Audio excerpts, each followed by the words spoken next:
baby.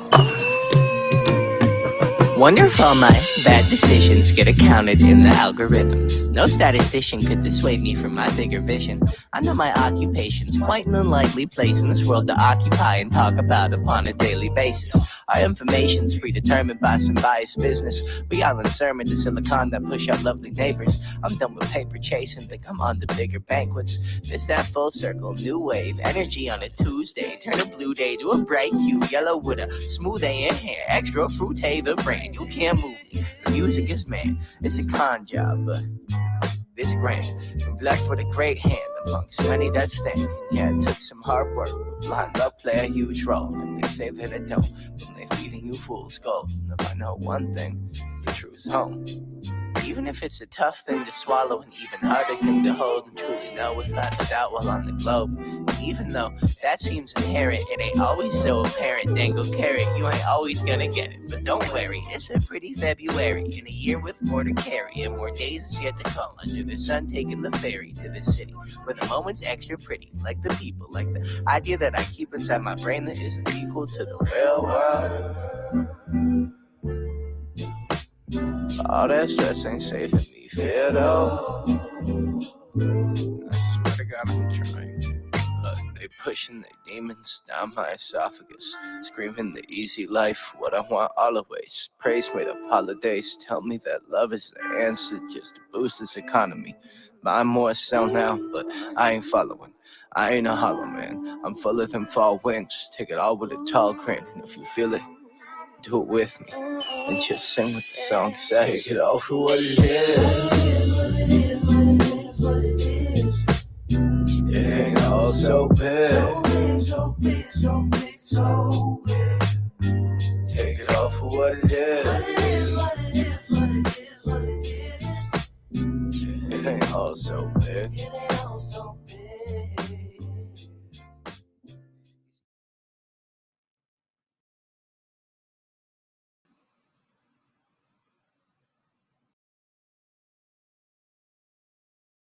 Hello, hello, hello. Hey, y'all. It's me, SB. Dearly beloved. And welcome to SB Nation. I hope all of you are having an outstanding evening. It's Wednesday. So this is what we done added a hump day. We've added a hump day Wednesday show. So I am so glad that we could do this. And I am so glad that you're here. So, is it anything I need to tell y'all? Is it anything I forgot to tell y'all guys? But anyway, we got a guest today. And I know and hope that you all have already went and read the topic and see and understand what we're going to talk about, because we kind of touched on this a little bit the other day on Monday. But me and Shushu are going to continue our conversation. And then we're going to see if we can learn something from each other or what have you. So here we go. It's the topic of the day is a single actress asks, why should women have to choose between career and family? Dearly beloved. Why should any woman have to choose between career and family? This is going to be a good conversation, guys. This is going to be a really good conversation. But before I get started, I'm going to bring Miss Shushu on up here. Hello. Can I say something? Dearly beloved.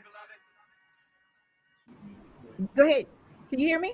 Oh, yeah, I can hear you. I got you. Hey, Miss Shushu, how are you? I'm good. How are you? Doing really good, and thank you so much for being here. We're going to have a good conversation tonight, but before we get started, we're going to talk to the people over here in the comment section, and we're going to say hello to all of those who are in the live. Thank you, and when you come in, make sure you're giving us a thumbs up. It was one thing I forgot to mention. It is this. With the super chats, we try to read all the super chats, and I'm going to apologize right now, because if I forget or miss one of your super chats, forgive me. But if we get a $9.99 and up super chat, you get the money line song, and it goes like this. Give me mine. Going up, need no decline. Money line. I'ma run it every time. Give me mine. Going up, need no decline. Yeah.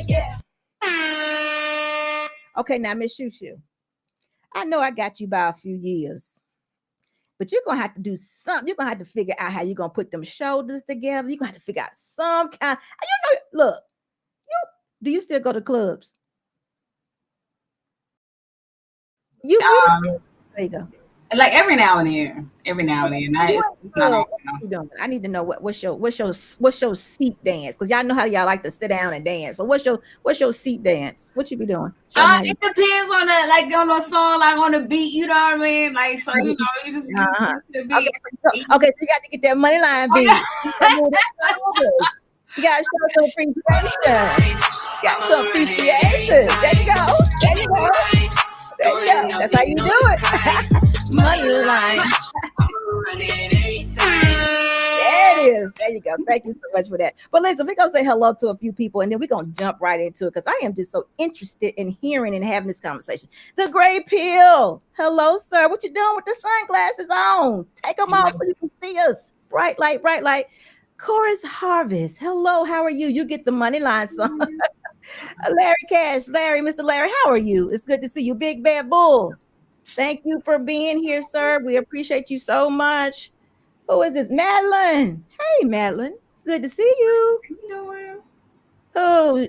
Shumerria. Is that you? Thank you so much for being here. Thank you guys for what you're doing here tonight, and we appreciate you all the times. Andrew, Mr. Walker. It's good to see you. Miss Jennifer. Hi, Miss Jennifer.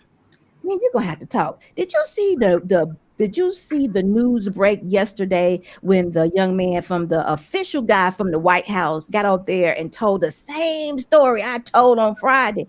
I need to know which one you think who told it best. I think I did. But you need to listen, it was breaking news. Mm-hmm. I had to talk to Miss Jennifer about this. Miss Jennifer was, helping me out. She was she was in there. So Miss Jennifer, if you didn't see it, they did breaking news yesterday, and the White House announced it also. I think I did better though. But anyway, we're gonna give them thumbs up. Jedi, it's good to see you. What up? I know, Miss Dr. Steele. Hello. Bobby M. from Philadelphia. Hey, how are you? Good. Who is this right here? The world class. What's going on, yo? Oh, they got some hearts in their eyes. Hey, I love the world class. That's my boy. Oh, good to see you, Mr. Typing. Okay, he gives us a $2 super chat. Shout out to Mr. Boss SB. Got the best setup. Thank you. Who? Let me see. We missed somebody. Y'all forgive us if we miss y'all. Thanos. Mr. Thanos, how are you, sir? What's going on with you? Mr. Logic. Love Steve. Hey there, SB and Shoo. Mr. Logic, how you doing? Did you have a good weekend, Mr. Logic? I want to hear all about it. So I know y'all did, but thank you so much for being here. M. Mills, it's good to see you. You support us so well. Thank you, girl. Thank you. Dre Blanco. Hi. Hello. It's good to see y'all. Y'all are supporting us tonight. Y'all must think we coming with some drama. Y'all know we're going to slide it in there just a little bit. Mr. BX87. Hello. How are you? I think that's it, guys. If I forgot somebody, y'all forgive me. But I'm gonna be doing the finger as we go. And if Miss T Shaw, how you doing? Thank y'all for being here. But if I miss someone, y'all know I'm gonna be doing the finger as we go. Miss Sharon, hello. It's good to see you. So forgive me though if I missed you, because it was going there. Mr. Boss was helping me out. So listen, let me also say hello to my co-host. Y'all messed me up. Y'all know on Monday I didn't even say hello to my co-host. Hello, sir. Dearly beloved. Thank you. All right. Is this gonna make you work harder today for this hello? It will. He says yes. Uh-oh. I don't believe him. So anyway, let's get started. Why should women have to choose between career or family? So Shoo, this is one of the issues that you said that you basically have. So let me just go back and just paint this picture a little bit though, so everybody understand what we're talking about. On Monday, I did a show with Mr. Black Man, and we talked about have the feminist movement attached itself to us, and we just don't know it. And if it has, we were just trying to call out some things that are definitely feminist that we do. And we're looking for some correction. We're trying to be the best version of ourselves. So one of the things that came up was, a lot of things came up. How about that blue hair situation? Wasn't they off? the men be so off. Yeah. Because I mean, I now it depends on the shade. Because like I've seen some blue hair, it looks really nice. I'm like, dang, okay. But you know what? Let me say this though. After I got to thinking about it a little bit, I do think that maybe let's think about it. Women that do rebellious things like that, it's kind of a rebellion thing. They may come out really rebellious. You know what I'm saying? Think about it. Because if you go somewhere, you got green. Now, I'm not talking about really nice. I'm not talking about that. You know what I'm talking about. I'm talking about baby doll hair, Cinderella, pink, blue, like that. That could be a sign of rebellion. So, XO. A lot of artists do things like that, but a lot of it is because creativity is a part of expression. Who they are, yeah. So and it also speaks to the kind of job you have, because you can't be a corporate person having those kind of colors. You cannot. So I'm kind of seeing them a little bit. At first, I was like, nah. If you just say weave, no. Wigs, no. But when you talk about those colors, I'm thinking, oh, maybe y'all might be onto something. So anyway, I just thought about that a little later, and I just wanted to share that a little bit. But anyway, why do we have to choose? So the conversation led to this.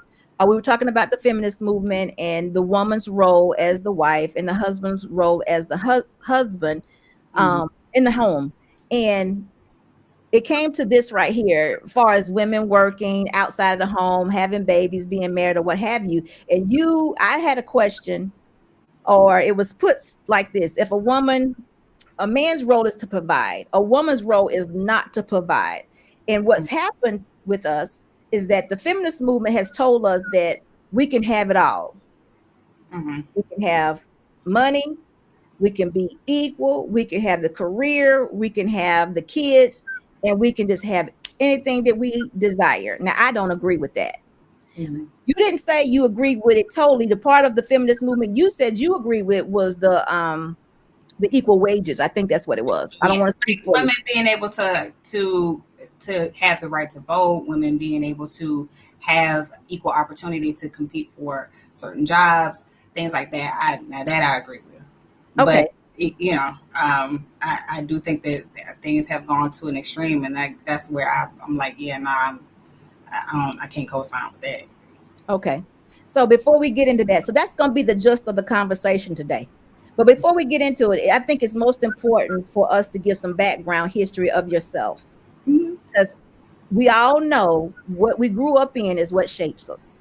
Right, it does. So go ahead and tell us about Miss Shumerria and how you grew up, your home life, your family life, and we'll start from there. Go ahead.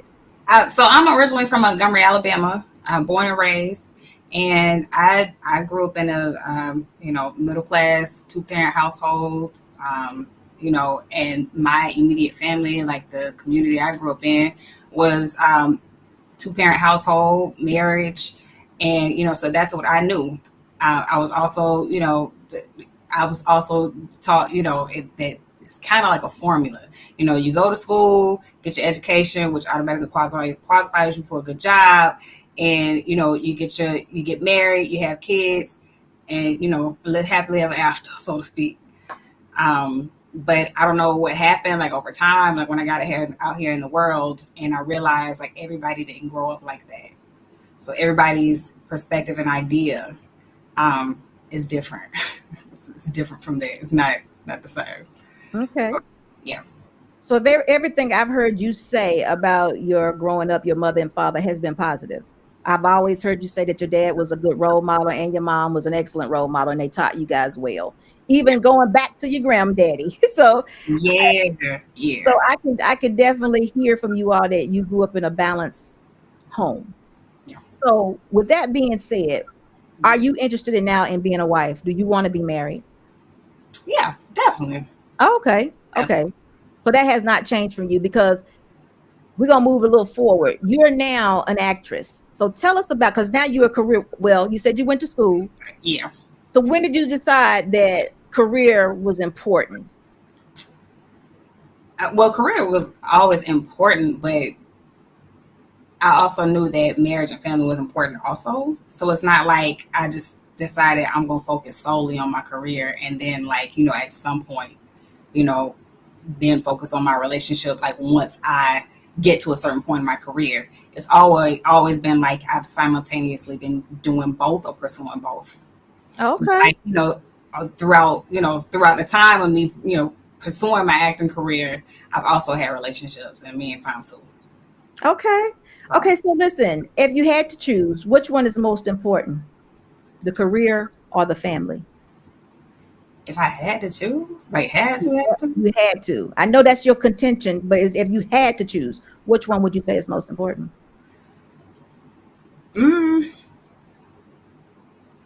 I mean, that's hard because either way, still being like, a mother and a wife, I would still have to have something somewhere in the arts, something somewhere in the creative field. Because just people who are very creative or like who are artists understand, like, if you don't have something that you're working on or some kind of creative outlet, I'll say that, then it does weigh on you. Like, it weighs on your psyche. It really does. You start to get depressed and you start, your mood changes. So it's something that is a part of you that you just have to have. You have to express in some way. So do you feel like being a wife, you would give that up? Not necessarily. No. So you do. Okay, because what I heard you say is that you've been gifted with art, as a gift of art. Now you're gonna be an artist or have art. I mean, that's gonna be you no matter where you are, right? Within marriage, outside of marriage, that's who you are, right? So those gifts don't. I mean, that you've been gifted, that God gave you that. So you do understand, like in marriage, whatever you're doing, it's still there. You don't lose that. Yeah. So with that being said, which one would you still say is most important? Because I don't think you answered the question. Did you answer the question? Which one is most important? Yeah. Oh, I don't know. Honestly, I can't say one is more important than the other. And the reason why I'm asking this question is because, listen, when I got married 25 years ago, I would say I'm like most women are now. I didn't. I was in the midst of the feminist movement, but I didn't know nothing about no feminist movement. That didn't affect me in any way. I didn't care nothing about that. But I was definitely. I still really needed to know who I was. Believe it or not, women, myself included, we have egos. We want to accomplish something. Oh yeah, we do. We want to be known for something. Yeah. So when I first heard that I needed to be my husband's wife, I didn't hear him. And when I say him, I'm talking about me and my relationship with Christ. I didn't hear God say you need to be his. I heard him, but I didn't hear him. Right. So I was sitting there saying to myself, is that all? So is that all? Is that it? Dearly beloved. He commented like, yep. That's what you need to be. That's easy. That ain't gonna take, but listen, that ain't gonna take but this amount of time, because I can cook and clean and do, make sure he good, Sure, I still got the rest of the day. See, that's how we think about it. Mm-hmm. And I feel as though a lot of women right now think that way. Do you think that way in any way?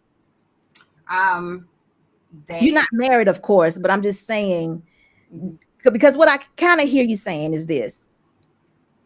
There may be a fear, because what you said to me off camera, I don't know if I should, what you said to me off camera is, why can't I have it all? Or, well, you didn't say it like that, but you said I have a conflict of being a career woman, or, why can't we do it? Why can't we do it all? Why can't I do both? Right. So for me, that's the same way I was, because me being a wife wasn't just enough. I didn't feel it. I couldn't get it. I was like, that's all. I'm not lying to you at all. I just, but it wasn't for me. I didn't feel like I was a part of a feminist movement. I just didn't get it. Right. So that was the first time he spoke to me about it. Mm-hmm. The second time he spoke to me about it, I got it, because my gifts, I have a gift of discernment. So no matter where I'm at, I'm somewhat discerning something. I'm a Libra. I'm one of those type people. So I'm always looking and discerning and judging something. This is so true. I don't condemn, but I do judge, and I'm analytical. I'm always trying to figure it out. Yeah. I'm gonna be that person no matter where I'm at, no matter what I'm doing, no matter what profession I'm selling houses, judge, all that. I'm always gonna be that person. And Mhm. you just said to me, you're gonna always be an artist because that's Right. who you are, and you've been gifted with that. Mhm. So it brings me to that question I asked you. I said, what about what is a woman's purpose if it's not being married and procreating and having kids or procreating? What is a woman's purpose? And that was like to you, that was like and to me it is too.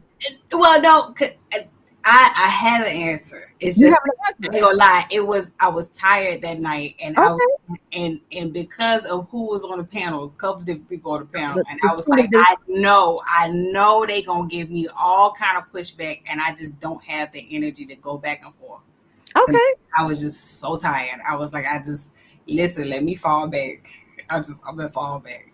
Okay. So I want to hear your answer because I'm gonna set the scene again, and then we're gonna start really talking and getting into this because I want to know. I want to know what you think about that. I'm not gonna give because the question was for me. I mentioned to you that we come from a man, so as his wife, our purpose is for our husbands.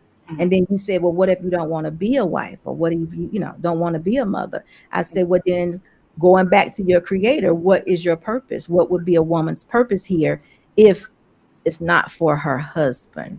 Mhm. So go ahead. You got the floor.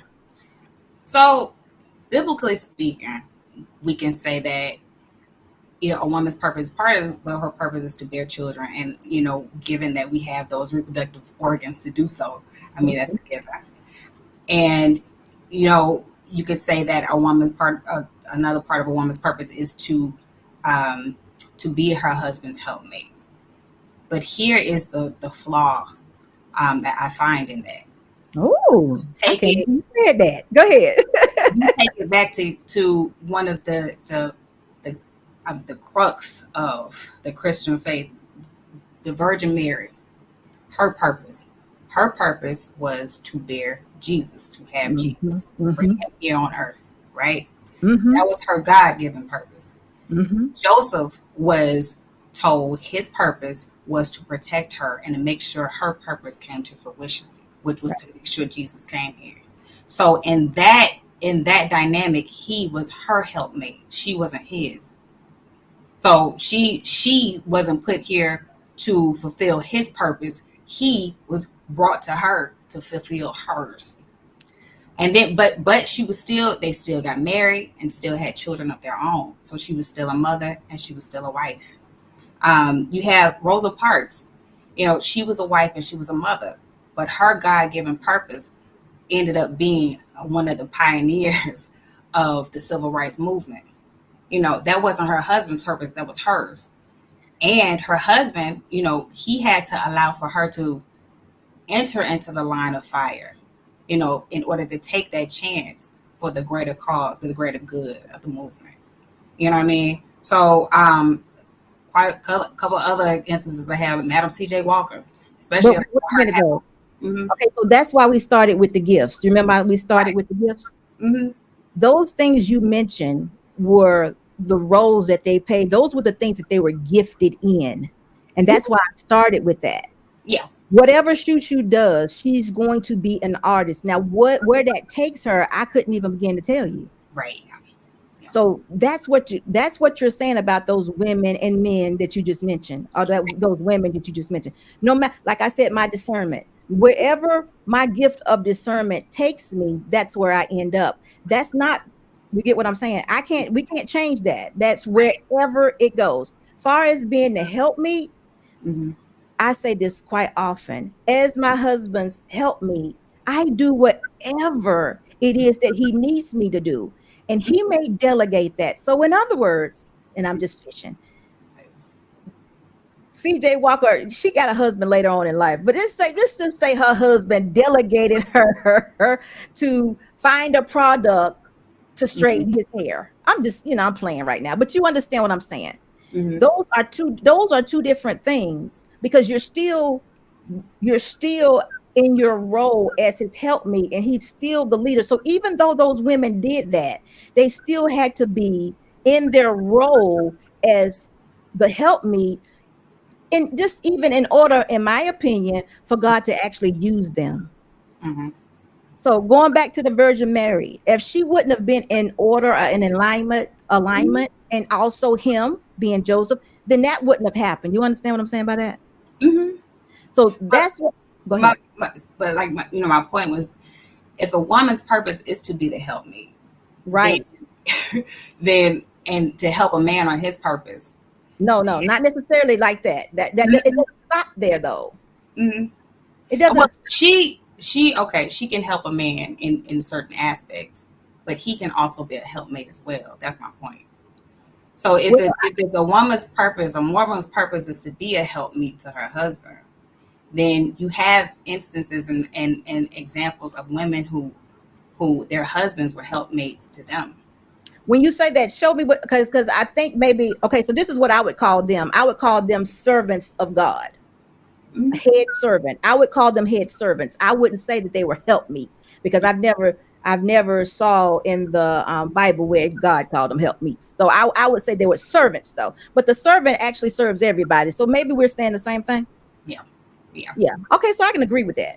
Yeah. But because remember though, he's the one that prays over you. He's the one that receives the messages. And then oftentimes the woman, his wife, his helpmeet, has to definitely intercede for him. So you're right. Mm-hmm. There has to be intercession a lot of times. But guess what?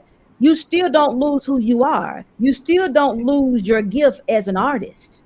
Right. And you know what? Even with that, like there's a whole story about talents, mm-hmm. So, God gives both men and women talents. Now, what we choose to do with those talents is on us. A woman can choose to take her talents and use them in support of her husband, to help whatever goals, whatever vision, whatever he has in mind for them, if she so chooses. But she also can choose to take her talents and use them in another avenue. But it still doesn't mean that she can't be a wife or of service to her husband or her family. And because a husband helps his wife, or he chooses to serve his wife, so to speak, be a helpmate to his wife, it doesn't mean that he can't still be the man of the house, and it doesn't mean that he cannot still be a leader of the house. But keep in mind though, words are powerful. Before we go on, let's read this. Type insists, well, let me thank him for that $5 super chat. He says Arab, Chinese, Indians, and etc. have more accomplished careers and better family dynamics. Career versus family is the false dichotomy for anti-family feminists. It is. Mm-hmm. It is. Because we're going to get there. Hold on. Let's do this other one before we go off the rail. Because I'm going to tell you why. What you're saying, well, first of all, we got to be careful with the verbiage, because a husband is not a helpmate. Now, he does serve, mm-hmm. But because we're talking to a lot of people, and we have to be careful because people will get order out of order. Mm-hmm. I like that. And then they'll be talking about, the husband down here and the woman right here on this assignment, and all that. That's the thing. It doesn't have to be that way, though. What do you mean? It doesn't have to be that way. Like, it doesn't have to be that because my husband is helping me. If he is helping me accomplish a dream, if he is helping me accomplish a goal, it doesn't make him less than me because he's helping me achieve that. Your husband helps you with your podcast. It doesn't mean that he's less than you. No, not at all. You still respect him and hold him in high regard as your husband. It doesn't diminish who he is to you. If he helps so much, the main problem I think where we go wrong is that we get so caught up in roles. Like, roles are interchangeable. Like, it just the whole concept of like a woman working outside of the home and being a breadwinner, and a man, he can be at home, being the homemaker, but at the same time he can still be respected as it doesn't mean that he's less than a woman because she brings home bread. He can still be respected as a man and as a leader in his household. He can, but that depends on the people, on the mindset of the woman and the man. Well, he should be respected as a leader. That's what I'm saying. He could have delegated that he become the house husband for a time. He may have gotten hurt or whatever. All that could happen. So you're right about that. A man should never lose his respect because he's not providing per se, because a man is a man. Right. You know what I mean by that? A man. See, I'm not the one that goes for the 6-figure guy, because I always say my husband was a man even when he didn't have 6 figures. You know what I'm saying? He still had a plan. And I think that's what you're saying. If a man has a plan, he definitely still needs to be respected. And if his plan is for his wife to be outside the house working or whatever for a time, then he's still a man. That doesn't take away from him. And I think I got that right. Is that what you're saying? Yeah. Okay. Yeah. Hold on for a minute. I don't think he shouldn't be respected because of that, you know. But I'm gonna tell you where the problem comes in. Mm-hmm. This is where the problem comes in. But hold on. Sir Hill, thank you so much for your $9.99 super chat. He says, much love and respect, SB, Uncle Ball, Shumerria, and chat. You get the money line. Money line, I'ma run it every time. Give me mine, going up, need no decline. Money line, I'ma run it every time. Give me mine, going up, need no decline. Yeah, yeah.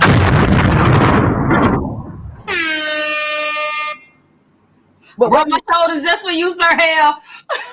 let's Mr. Elick Hassel, let's do his super chat before we move on. Thank you so much for your $4.99 super chat. Can we clone Security Boss and put her in these young women today? Oh, thank you. I would love to be in their heads, because I want them all to get married. We want them all to be married. Thank you so much for that. We got one more and then we can get back to talk. Mr. Steele, Dr. Steele. Dr. Steele, thank you so much for your $10 super chat. He says, this goes back to what I said on the last live. A woman can be powerful in the workplace, but at the end of the day, she goes back home to be near her man's help. Thank you so much. You get the money line song. We're going to fire Mr. Boss. He said, I can't fire him. Give me mine. Yeah, yeah. Thank you, Dr. Steele. We got one more before we get started. Let's see. Robbie, how are you doing? Hey, Robbie. Robbie, what is this? Inigo? Another Hebrew word used in Genesis 2. Y'all know I can't see.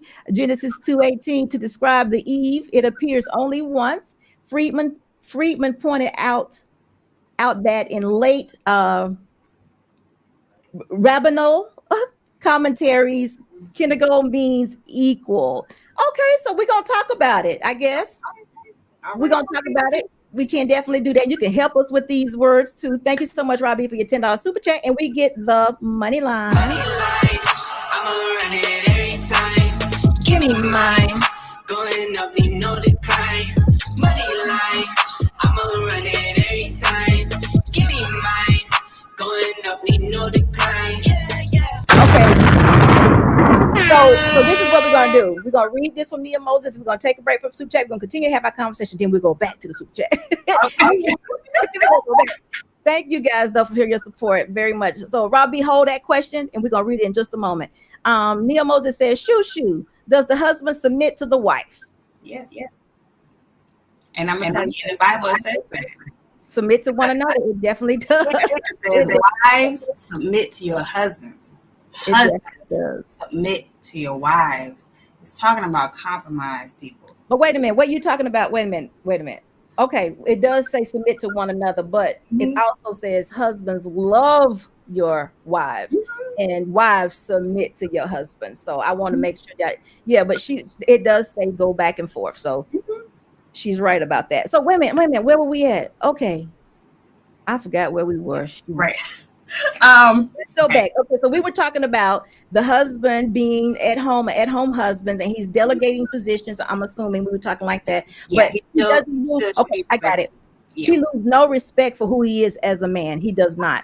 The problem come in though is this. This is what happens. Not all men, or not all women, or not all everybody actually live their life off of godly principles. Right.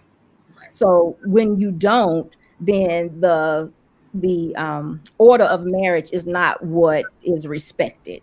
So then you'll have women who make more money, and then when they make more money, they lose respect for the husbands.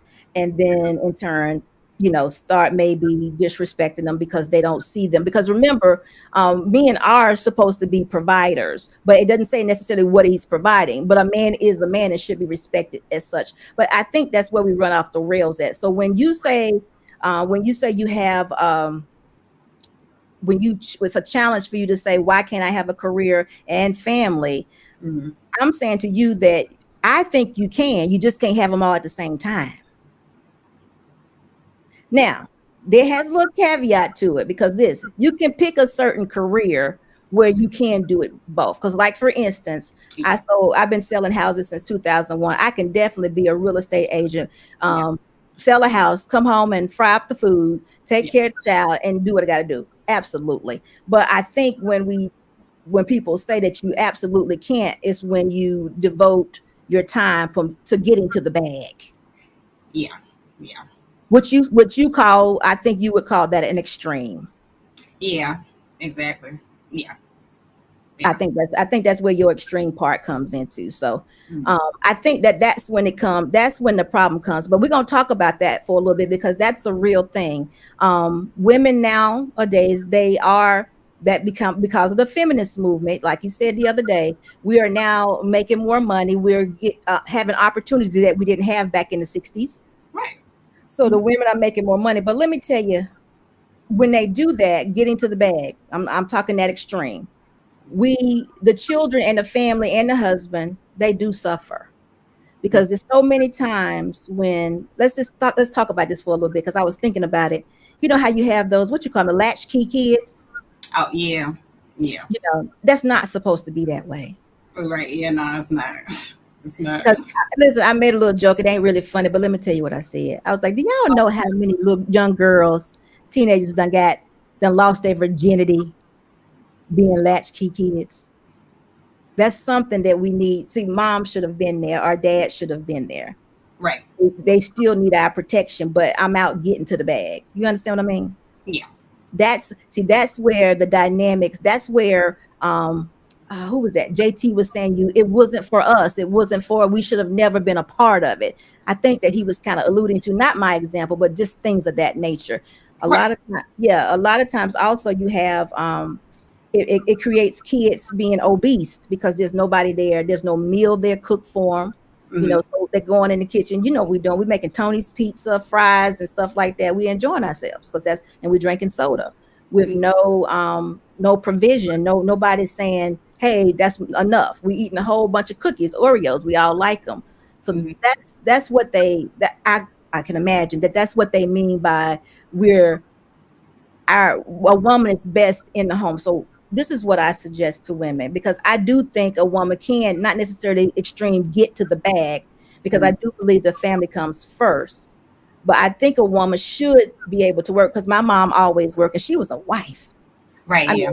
They were wives. I think you told me your mom worked too. I think I heard that from you before. They were wives and they was mothers, and they raised us correct. They raised us good.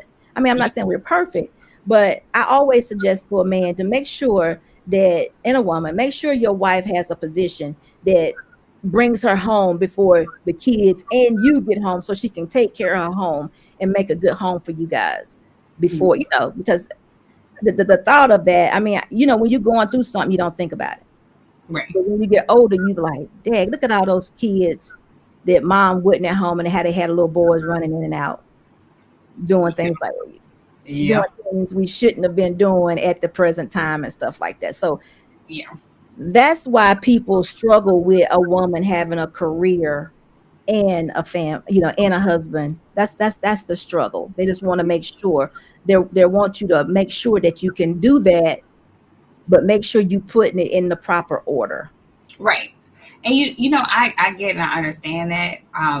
Part of the problem is poor planning. Yes. Poor time management. Yes. And the reason why I say that is because there was a point in time, like, my mom was working 2 jobs. My dad, he was still in college. He was getting his master's degree. And so there was a point in time, like, when my brother and I, we got out of school and we got off the school bus, like, there was a period of maybe 30 to 40 minutes where we would be home by ourselves. But like certain things we knew to do, like, you know, we ain't messing with the, you know, starting fires or nothing like that. But like my mom would have, like, you know, this snack box where we can get a snack or whatever, you know, until like she came home. And then, like, you know, she would warm up maybe some leftovers, because she always cooked 2 days a week. It was Sunday and Wednesday, because by Wednesday the leftovers are gone. And then by Friday, my dad would take us out to eat as a family. And then, like, you know, maybe Saturday we might order something out, or sometimes we didn't. My mom might cook something in.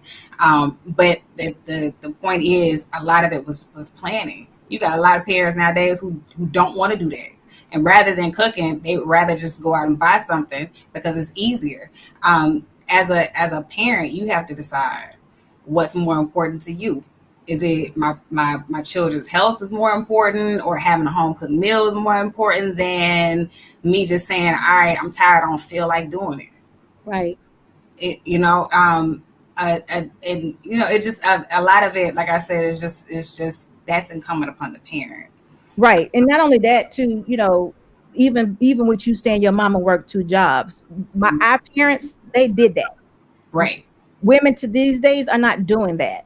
But what we have to do is these days, I mean, you know, the younger generation, we have to be more intentional.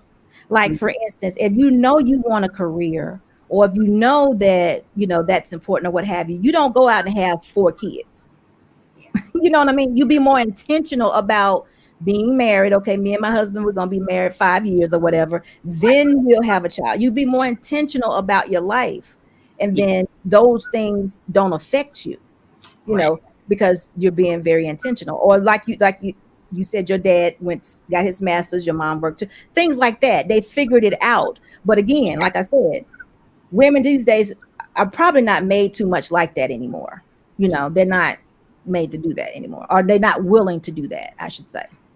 Yeah, you're absolutely right. There has to be a willingness, something inside of you to drive you to say that, hey, this is more important than me just not feeling like doing it, you know, because there's a lot of stuff I don't feel like doing it, but I know, you know, being a responsible adult, you know, I got to get out here and do.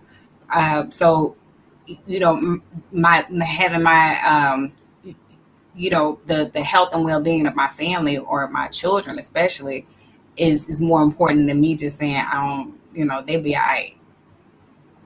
Yeah. So and I don't know, maybe it's just it's crazy because I don't know where the disconnect came in, as far as, like, you know, women of the older generation, like, you know, they did those things, like, yeah, they cook for their family and all that, while working outside the home, but it's and you know, marriage was also pushed at a certain point. So there was a point in time where all little girls looked forward to their wedding day and what their gowns was going to look like. You know, this is what I want to have at my wedding and all this stuff. But like, at some point in time, it's like little girls really don't aspire to that anymore. Well, let me tell you this. Our parents, I'm going to say our parents, marriage was duty. They didn't have the egos and the selfishness that we have these days. They were not. They were going to do everything they could to make sure their kids grew up in a stable home. I don't care if the husband jumped off the roof with 2 women beside him, had 10 kids over on the left. Most of them were going to stay in that marriage to make sure those children had a good home. It was a duty more so. It was what, you know, they back then, you just evolved into that. That was your, you know, you grow up to a certain age, the next thing you're going to do is going to be married. It all depends on who the husband was going to be. It might be the man, you know, the family in the church that sit across the church, you know, across in the other side on the pew. He was going to be your husband. It didn't have to be about love. A lot of times it wasn't about love. So it was about duty. And they kept that duty. And that duty was done mostly because they were in their purpose of being wives and mothers. So all of that went to the kids and the husband. That don't mean the man was good. Don't mean the woman was good. It don't mean nothing about the relationship being perfect in any way. Now, if you came out with a good one, husband, that is, then you were doing really good. You know, someone, you had something really good. But if you didn't, most of them, and this is me talking about in the South, I know this is not all, but most of them endured, which sometimes, you know, was not very taxing, a lot of trauma, in which they passed down to us. Yeah. Yeah. And so when we got that trauma, we like, hell no. Mm-mm. Yeah. That ain't gonna be. Some of us said, no, it's not gonna be. I'm not gonna do that. Right. You Exactly. know, and that's where it happened. That's how it happened. We was like, no, we're not. But you know what? No, you have to. All men are not bad, and not all women are bad, and not all of us are good either. But there is a part of marriage that is a duty. But you want to hope and pray that you love the person that you with. But for me, the most important thing about it is my relationship with Christ and the covenant, and not wanting to disappoint. See, I'm more scared of that than than always having to be happy. Yeah. Yeah, Yeah. I'm And like, I understand that too, because I've heard, people I know who've gotten divorced, and the hardest part about it is that they feel like they failed. yeah. Feel Not like only that, because I mean, but here's like this. I don't know everything, of course not, and I haven't been through a whole lot. My life has been good. I've been blessed. But anything short of or anything under abuse, really, what we leaving for? Isn't it still gonna be out there? I mean, aren't you still taking a chance of the same thing or something similar or something just as bad with the next? that's true. That's true. I, Of abuse. And then now listen, now abuse, we can put a whole lot of things on the abuse. I'm talking about drugs, actual physical abuse, mental abuse. All that got to go under abuse. We don't want that. I don't want no alcoholic to be with nobody. I don't want no drug person to be with nobody. That is not a real person to me. When you get in that ultra state, you can do nothing for nobody. yeah, So all that go into one category. But when we put all that together, what we got left is just a human being, someone that is not perfect, full of ego, could be selfish, could be all of these things that mhm, I am too. yeah, So the job is for us to stay together and become better people, yeah, not to separate to satisfy all that flesh. right. But there was back in the day, there was in society part of a woman's value, so to speak, was in her ability to not only get a man, but also to keep her marriage or keep her man, to get Really? married and to keep that. Yeah. I didn't Yeah. know that. So I've never that's heard that why before. you had a lot of women who were in, very, very, I hate to use this word, but very toxic relationships, or very Absolutely. just horrible situations, but they stayed They stay. because they were afraid of what their family would say, or what the community would say. Mhm. And then on top of that, let's just be honest, women didn't make a lot of money. For the Yeah. were working, they didn't make a lot of money. So if you did leave, like, how would you couldn't even support yourself, more or less your children. Like, what about them? So for them, it was just, they felt like it was better, like, just let me just shut up and just do what I got to do for the sake of my children, and because I don't really have very many other options. Well, listen, anything short of abuse, but the system was there. They could have been taken care of. Hmm. The system, welfare has been there a while, but you're right. Some of them chose not to leave because, again, I say it was the duty, and a lot of them, the marriage is, that's biblical. That's about the Bible, and as that's what you're going to do, then a lot of them, they're going to stick to it. The Yeah, vows were very important. The vows were very important. So yeah, and I think part of the problem too is so many people have seen dysfunctional marriages, uh, absolutely. marriages that do end up in divorce, that it makes them say, well, hey, why do I want that? Why would I want to? Why would I want to, choose to go down that path, or go down that road? I'm happier by myself. I'm happier alone. So let me ask you a question. Why do we not ever talk about the good marriages? Hold that thought. Let me go back up here and get Raw B super chat, and then we'll get right back into it before it gets too long. Okay. Gets too long. Thank you, Raw B, for your $5 super chat. When God creates Eve, his intent is that she will be unlike the animals, a power for strength equal to him. Thank you, Robbie, for that $5 super chat. Robbie, I'm gonna say this. I do believe that God created Eve to be a helpmeet, but equal in creation, but the roles were totally different.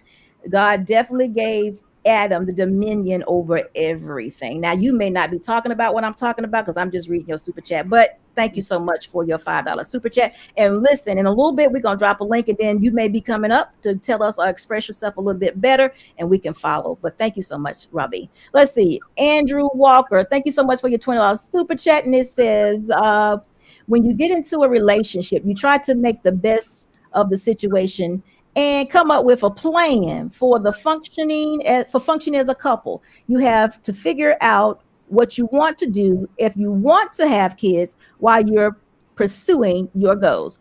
Absolutely. You get the money line. All right, you get the money line. Give me mine. Going up, you know the kind. Money line. I'ma run it every time. Give me mine. Going up, we know the kind. Yeah. So listen, here's Black Man Unfiltered. Hey, Black Man, how you doing today? It's good to see you. Thank you so much for your $10 super chat. He says, welcome to the SB Church. Listen, I'm gonna have to get me some glasses, y'all. It says, welcome to SB Church, where the wisdom is free, but the SB store and the super chat money goes to SB. Minister DJ Boss, bring that beat back for the church members in the back. What up, Shu? Give me mine. Going up, we know the kind. Money line. I'ma run it every time. Give me mine. Going up, we know the kind. Yeah. So listen, y'all, I'm gonna give y'all a fun fact right now. It's a good time to do this. Did y'all not know, because I definitely didn't, that Black Man Unfiltered gave Shu that name about 3 months ago, and it stuck. So how about that? That's a nice fun fact. She embraced it. So listen, Perry Unlikely, how are you? Perry, I hadn't seen you in a while. Thank you so much for being here. And thank you for your $4.99 super chat. It says, basketball where people don't have a position is pickup ball. And marriage without positions and strategy is a hot mess and practice for divorce. We agree with that. Thank you so much. Thank you so much, Perry Unlikely, for your super chat. So anyway, I think we can all agree with everything they just said a moment ago. Yeah. Boaz, Days of Peace. Thank you so much for your $5 super chat. And has a guy ever rejected a woman for being too strong or too intimidated? Is something I keep hearing. A woman's take on this. Any truth to this? Has a guy ever rejected a woman for being too strong or too intimidating? Absolutely. Some men are really, really turned off by a strong woman. They run from them. Right. And let me say, there's a difference between being strong and overbearing. He said intimidating. So that's, to me, is like, I mean, I don't know if a woman can be intimidating to a man, but I got the idea of what he was saying. Too strong, aggressive, cussing you out. Some men run away from that, because they see them in the wrong light. I've heard many men say, I can't see a woman as a lady or a woman when she cussing or when she going off. It's hard to see her as a woman. And then that creates a terrible environment. It really does. But thank you so much for your $5 super chat. And we got one more, I think. And then we can get back to it. Andrew Walker, thank you so much for your $20 super chat. He says, when you get into a relationship, you try to make the best. Oh, we already did this one. Okay. We already did it. Thank you so much, though, Andrew. I was supposed to say another $20. All right, then, Andrew, go ahead. I think we are. Yeah, we did that one already. So anyway, guys, if I miss, we're going to go back and try to find it, and we'll proceed on with the conversation. So, but what we were saying is, oh, here we go. Mr. Typin says, thank you so much for your $2 super chat. He said the patriarchal cultures have higher earning women. Well, yeah. Okay, so do you see how that could be a little bit, intimidating? Do you see how that could be intimidating?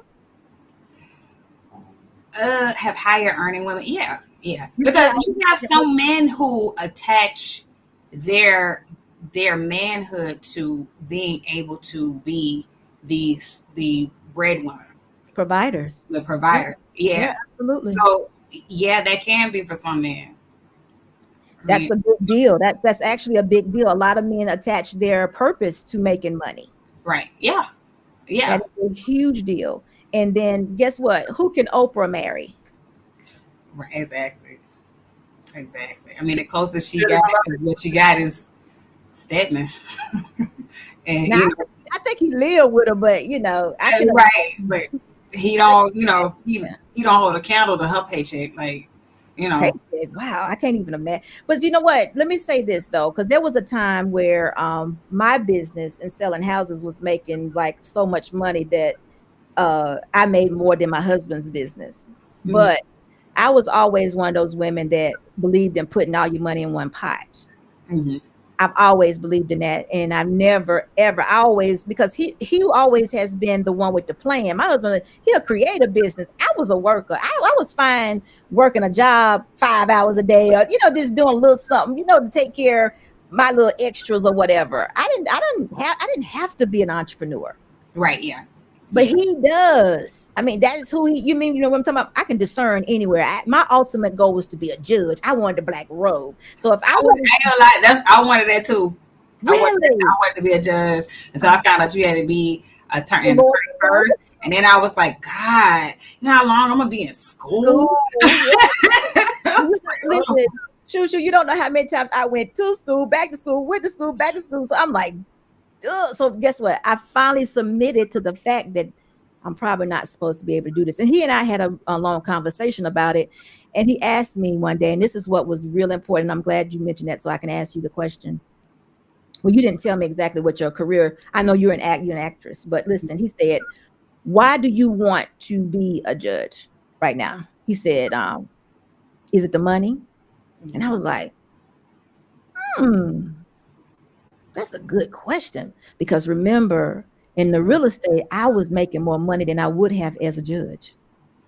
Oh, wow. So I was like, ooh, that makes so much sense. But think about it. I mean, who wouldn't want to put on a black robe? That was all ego. That was all me. Like, y'all, when the judge bang that gavel, it is so order. Boom.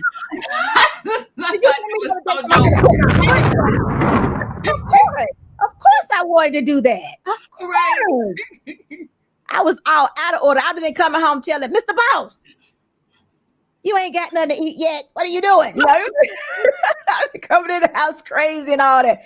So I really did that. So that brings me to the second time Christ told me you need to be his wife. The second time I heard him.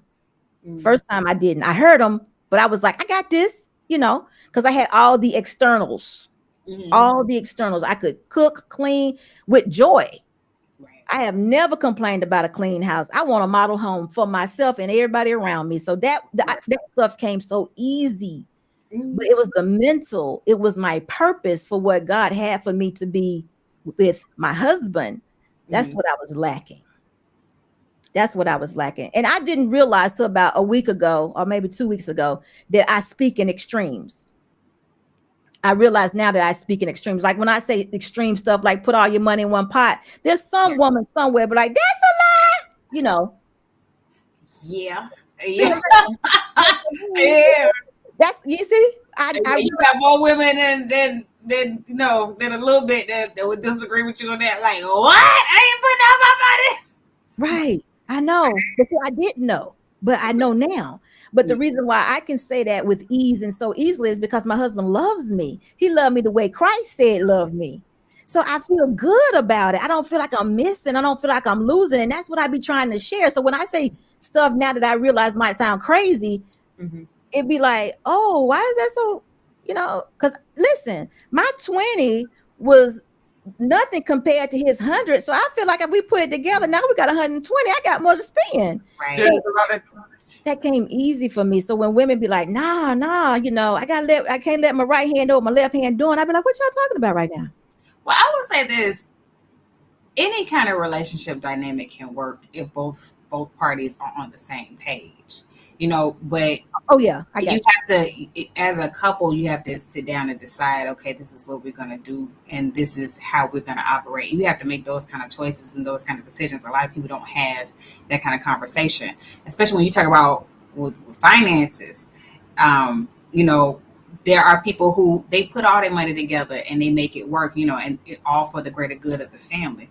And then you have some people who are like, no, this is my money over here, this is my money, your money over here, and we may put our money together for the bills, and you know, we put a certain amount of money aside for savings, but like this is me, this is you, and we're gonna keep it like that, you know. But at the end of the day, you and your spouse get to decide how you want your money to go, how you want your relationship to go, and anyone can say anything or oppose to it. They can say, oh, that's not going to work, but you and your spouse decide if your relationship is going to work. When y'all decide, okay, we're going to work on this or we're not going to work on this. So, you know, other outside forces, people can feel how they want to feel. They can have their judgments about your relationship. They can have their judgments about our views. But at the same time, you know, it doesn't have an effect if you don't allow it to have an effect. Right. But see, the reason why I thought this way is because in reading, you know, and having my marriage based on godly principles, and you know, having a relationship with Christ, I always thought that I needed to become one with my husband. I always thought that was actually what marriage is. Yeah. Becoming one. We equally lose if anybody loses. Right. We equally lose. So how can I equally lose if I got some over here in the corner? You know, I'm not equally losing because I'm not putting in 100%. So you're exactly right. You got to have that spouse that is willing to put in that 100% and to a marriage. But see, guess what? We're steadily trying to change what a marriage is, I think. And I just wasn't willing to do that. I thought it was written well. I felt like my vows was pretty good, and I just needed to get an understanding of them. And that was what I wanted. And I realized that my marriage too is still what you make it. Again, not everybody's gonna be on the same page all the time, and we're not. You know, you get an abusive, crazy husband or wife or whatever. I get it. But I was gonna put 100% into it, and my husband was too, because we didn't want I'm my husband's second wife. So, you know, that's like a death. That's bad to lose a spouse. I mean, not for him to talking about in divorce. You know, in divorce. So we was just destined not to have that happen, and hope and pray, you know, that we'll continue on this path. It'll be 27 years in November. And two, I also believe that God blesses a marriage union. So hold on one second. Beloved. Let's go back. I think we have not read this one, maybe. Robbie, thank you so much for your $5 super chat. She said, head, meaning leader, is virtually untested in secular or pagan Greek literature until the 4th century AD. Study what you believe in. Is this good night or G? Yeah, good night. Love butterflies. Thank you so much, Robbie. Thank you so much. Did we read this one right here, ladies? No, we have not. This is Boaz, Day of Peace. Thank you so much for your $20 super chat. And it says, whenever it's on orange, it's harder to read. Because, you know, I can't see very well. So, ladies, if a man senses cuckoo, wait a minute. Why the woman got to be cuckoo?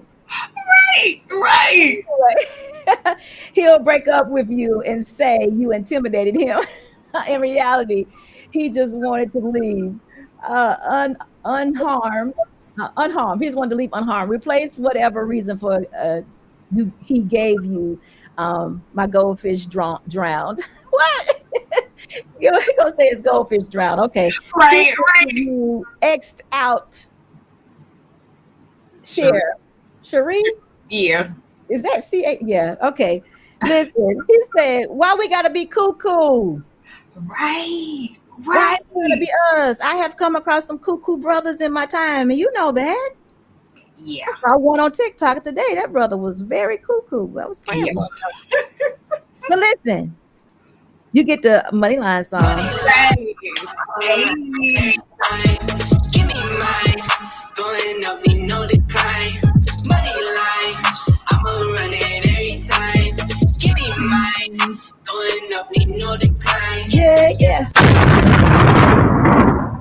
So That's in my head all night scared. where's this thing about my goldfish died? We used to say I've never heard my goldfish die. But anyway, Sherelle, how are you? It's good to see you. Thank you so much for your $19.99 super chat. She says, I'm sorry I'm late. Time zone change. Love you, SB. And Shoo. Thank you. You get the money line. Money line, I'm around every time. Give me mine. Going up, need no decline. Money line, I'ma run it every time. Give me mine. Going up, need no decline. Yeah. All right. So anyway, we're gonna get back to it. So where are we right now? So who knows? We're gonna have to start on another subject, not another subject, but another aspect of this.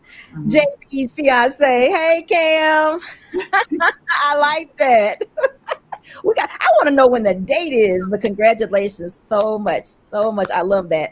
So we're gonna move right on into it. So listen, we're talking about what has been, if any, of yours struggles with, well, you're not married yet, but what has been any of your struggles with, well, let me ask it differently. Why do you think you will struggle, or it will be a struggle between career and family? Or do you believe that? I think the biggest difficulty is like just like balancing the time between the two. Trying not to dedicate too much to one other over the other. But that would require like a spouse who is willing to who is willing to help me see my dreams come to fruition, and who wants to see me thrive and succeed as well. You can definitely have that. Me and Mr. Boss do everything together. Right. You can definitely have that. I don't think, but you're an older woman now, so you that's the only way it can be, don't you think? At this point in your life, it ain't like you're a 25-year-old woman trying to find yourself. You already know who you are. So yeah, it would have to be either someone in the same field as you or understands what you're trying to do, and then y'all would have to be very intentional about when y'all gonna have kids, if you're gonna have kids, and all of that stuff. All of that. But what if?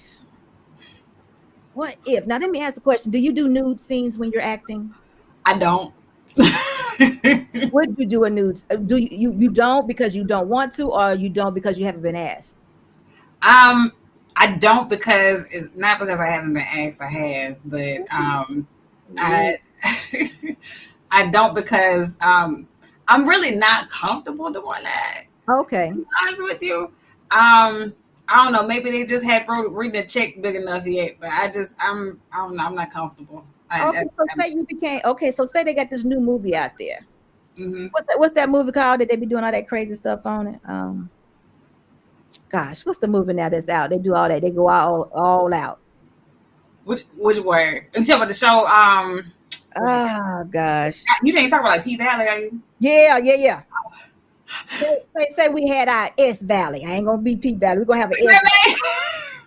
We got an S Valley, and you are the star of S Valley. And on S Valley, you the star. And in order to complete this story, you might have to do a love scene with a man. No, I can't do that to you. With a man. Now you're gonna have to go there with a woman. And you're married. But guess what? You the star of the show. Right. And I'm talking about like 10 million. Right. And you and your husband talked about it, and he said no. Definitely no to a man. Right. But it's a woman. And he says no. What would you do? Well, with that, I know I wouldn't be comfortable enough to do it. Like sometimes, like you have a scene or a part where like you may be uncomfortable, but like you can still kind of fake it. Like my face wouldn't be able to fake it. Like Shumerria, we don't believe you. We don't believe you. Can we take this again? I'm like, I'm sorry. I'm so sorry. I just cannot get into this.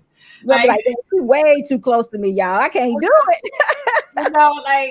That's it's not my thing. And I have a talent manager, and so like we had a discussion in terms of like what she can send me out on, and what I don't want to be sent out on. Right. And like that's one of them. Like they ask you, are you comfortable doing this? Are you comfortable doing this? Like before they even confirm you for the audition. Like, hey, is nudity required for this? Are you okay with that? You know, I learned my lesson one time before because I was just like, yeah, all right, okay, cool. Uh-oh. Said yeah, and I made it to pretty far, and then it just got to the point where I was like, oh my God, and I said yes throughout this whole process. And if they actually, because they get to a point where they be like, all right, we just confirming, would you be available, or and they keep calling, when they keep calling and checking back to see if you're still available, or like if you still want interested in doing the role or whatever. It's kind of like it's a process before you get to that point and before they actually give it to you. And so here it is. I'm just like, oh my God, I gotta say yes throughout this whole process. And me turning around now and saying like backing out now, like, it could be some repercussions behind it, you know what I mean? Career wise. And it just, so happened that, I didn't get it. Okay. And, So what was the most compromising, if I can say it that way, or what was the most compromising thing that you had to do thus far? Most compromising, luckily the parts that I've gotten, I haven't had to compromise. Good. Oh, so good. Luckily, I'm just like, oh God. And for the most part, they have been a good representation of Black women. So I haven't had anything that's like, wild or ghetto or hood, anything like that. So yeah, I can say I've been blessed in that aspect. So it's a series right now that's out, popular series, that my manager was like, she not submitting any of her females for that.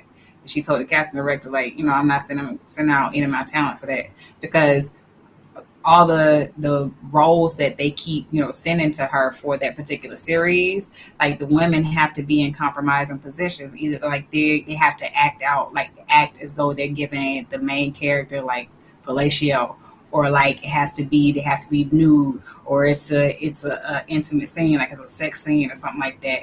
And then it ain't even like it's like a one of those lovely romantic type of scenes. It's like she's a slut and he's banging her out, so to speak.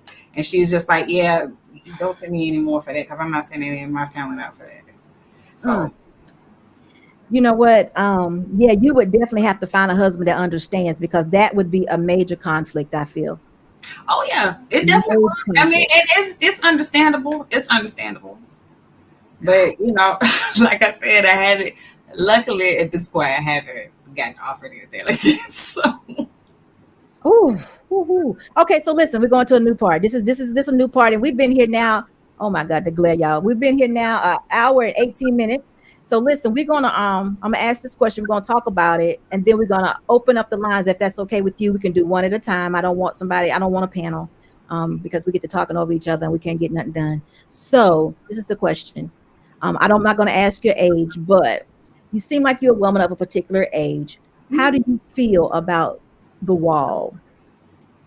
About the wall. Do you think it's real? Do you think you're there? Because you and I had a conversation prior to us being live, and far as I go, I think relationships still can be very organic. Mm-hmm. This is me.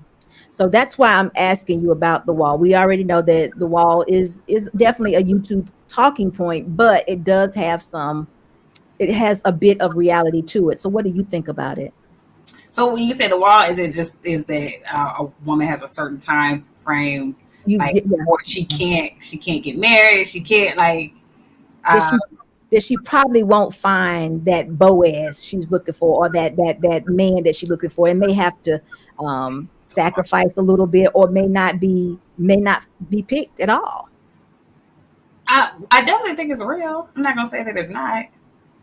But for some women, I'll just be honest, like some women still, have more options than others when it comes to, being a certain age, especially if you take care of yourself really well.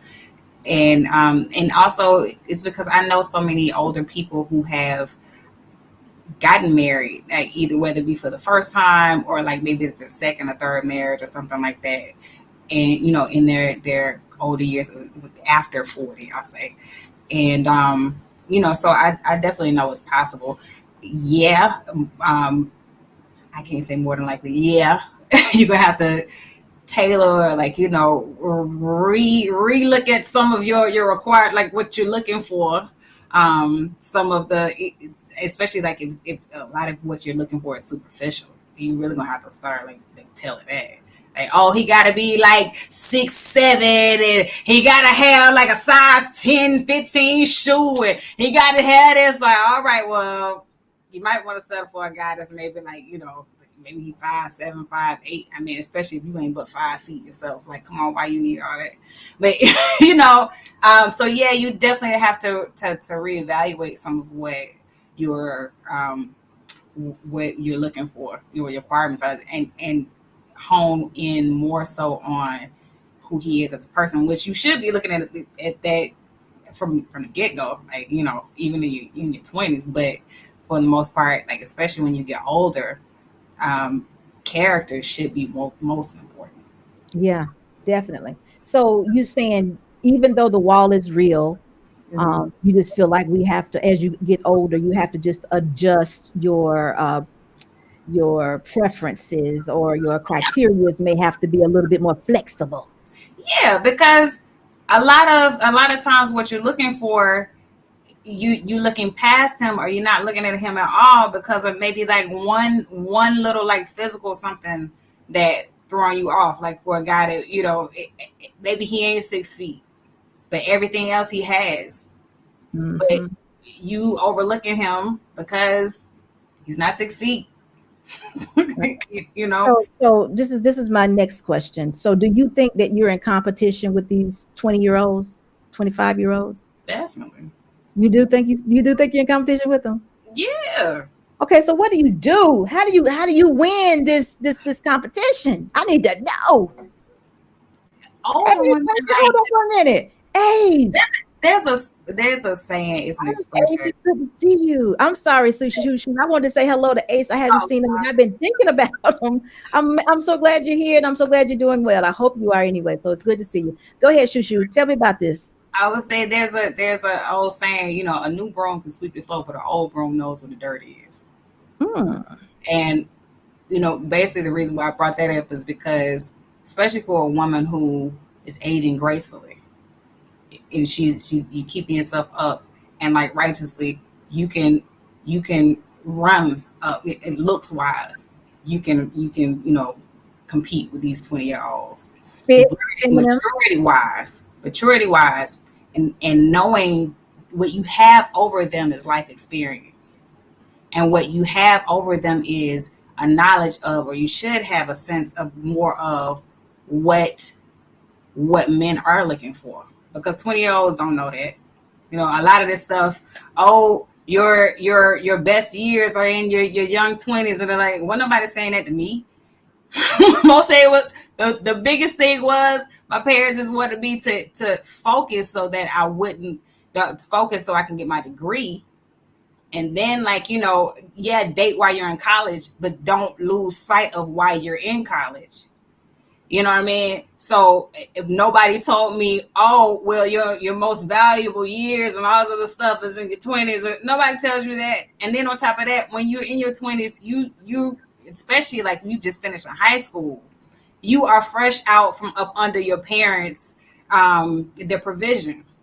So now you're off into the world and you have to learn all of these things. Now you are getting to see all the things that your parents were telling you about. Oh yeah, you got to be careful who you allow in your inner circle, who, you know, you got to watch out for this, you got to watch out for that. So, but once you've lived life, after a while, you should know these things already. And you have the answers. Well, let me tell you something. Living life could be a curse. It is a curse, actually. When you get too much world in you, it hurts you because you know too much. The actual evolution of a woman and being married should be fresh out of college or out of high school. Actually, probably high school, but definitely college. You shouldn't be exposed. We should not be exposed to all these things that this crazy world has to offer. It jacks us up. It jacks the men up too, but it really messes us up because you have more opportunities to date more men. If you're dating men and you're not a virgin, that means you're having sex with them. So that means you're bringing in more spirits within yourself and you're acting crazy, being cuckoo. The man telling you the goldfish dead. All that stuff starts to happen when you put yourself out there like that. And if you could get you a good one early, then you've made it. Now listen, while you're in your 20s, you don't know that those are your best years until you get 40. And then when you get 40 and you start aching and stuff, then you realize in your 20s, those was your best years. Yeah. So you're exactly right about that. You're exactly right. You know what? Great Pill say he disagreed. You can disagree. It's okay.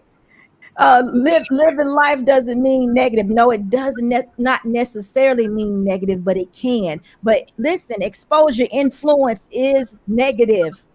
Negative influences will hurt a woman. Instagram, Facebook, girlfriends, alcohol, weed, fast cars, 6-foot men, all that stuff hurts a woman. It does, y'all. It does. And we could pretend that it don't. I mean, you know what? I don't like? I don't like it when people don't understand that we real people. We are women. We have brains. Yeah. We have opinions. We can think. See, that was the problem in the beginning. Men thought that women were one way, but we really are another. Right. Yeah. Yeah. And if y'all really look at us and see that we are another, then you will understand that, things affect us. Hey, OG, things affect us too. Not like you all, but things affect us. We like to look at pretty things, men, and if we don't have something, if we're not served a purpose, then we'll mess up, y'all. I don't understand why for me. I'm glad when I got saved at 25, that was the best thing that happened in my entire life. I'm telling you, my marriage is a covering to me despite my husband. You understand what I mean by that? He protected me despite my husband. My husband could be the most kookiest man in the world, but the marriage, the union, the marriage, all that took me off or changed my path, changed my mindset. And I'd rather be in a place where I don't know everything or know all things than to be out in the world. Yeah. Yeah. So I agree with you 100%. Like, living life it can jade you a lot. And because there are a lot of people out here jaded because they live life. And, especially when you live life too fast. Traumatized. What you mean? Yeah. And in our culture and our community, don't you hear every day that we're traumatized by something? Yeah. A woman with a bad relationship, a man with a bad relationship, or a man with a baby mama, that is traumatizing. Yeah. No. Because it can change your perspective. Because before going into a relationship, you may have one perspective where men are good people, and they're protectors, and this and that, and then you get one bad relationship, it's like, oh my God, all men are evil, I hate them, they're monsters. One bad relationship can jade you. It can tear you down. It can tear you down. Listen. My mom was married 57 years. She was married to her death. She hated men, all because of my dad. But she was in that marriage and she was that wife. But that's all she knew. But it wasn't the best for her. You know what I'm saying? But she, and then she also was, she would tell us, do for yourself. Go get your own, because of her situation. But even though my daddy took care of her.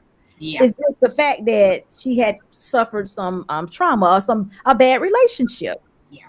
And felt like she needed to be in it and stayed in it. And that's what she did. Yeah. Something I'm trying to remember is that, life is full of ups and downs, and life will have some misfortunes. That's just a part of living. Yeah.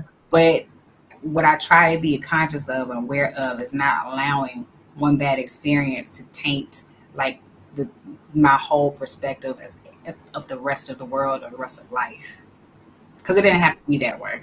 That is so good. and not only that, what we should be doing is evolving and becoming wise in our choices and what we do, because a lot of those things we entertain. Because I heard somebody kept saying the other day something about women and their struggles. I said, don't you know most of our struggles are self-inflicted? Yeah, that is so true. If not all, if not all, most of them are self-inflicted. It was all about decisions we made when we decide to get drunk, when we decide to entertain this guy, when we decide to get in the car with the bag. I heard a guy the other day tell a woman, he said, I told this woman, I told her about the bank robberies I did. Did you just hear what I said? He said he told her about the bank robberies. He told her about everything he did wrong, him being in jail. He told her everything, right? Mm-hmm. And she still decided to date him. Right? Now, the long or the short of it, when she messed up, he deleted her. What? Absolutely. Wow. Because he felt, okay, we already know it's a mental illness there, right? Okay. Yeah. But he felt like, you went through all of this to be with me, and I told you everything. Right. And then you're going to get over here and figure out I'm not good enough and then try to humiliate me, cheat on me. You got to go. And he did it. Wow. It happens all the time. Yeah, it does. It happens all the time. Discovery ID? Huh? You ever watch the ID channel, Discovery ID? Oh, yeah. They have shows all the time. All the time. Well, I used to watch, what's the one with the woman always doing the bad stuff? She killing people. Oh, Snap. Snap, not Snap, but the other one. It's another one. But either way, yeah, I know exactly what you're talking about. But he deleted her. He was like, she, because she did all of that. He told her everything, and then she stayed and I'm gonna be with you, baby. I'm gonna be with you, and then turn around and humiliate him, cheat on him, and do all that. It's almost, he was mentally ill. This is true, but the things he was saying, it was like, wow. For a moment there, I'm almost understood him. So I was thinking, let me hear him and turn this off, because I'm kind of understanding him. Does that mean I'm crazy too? So let me back up. And go somewhere else. So right now, I'm feeling this more right now, because he's, I was like, wow.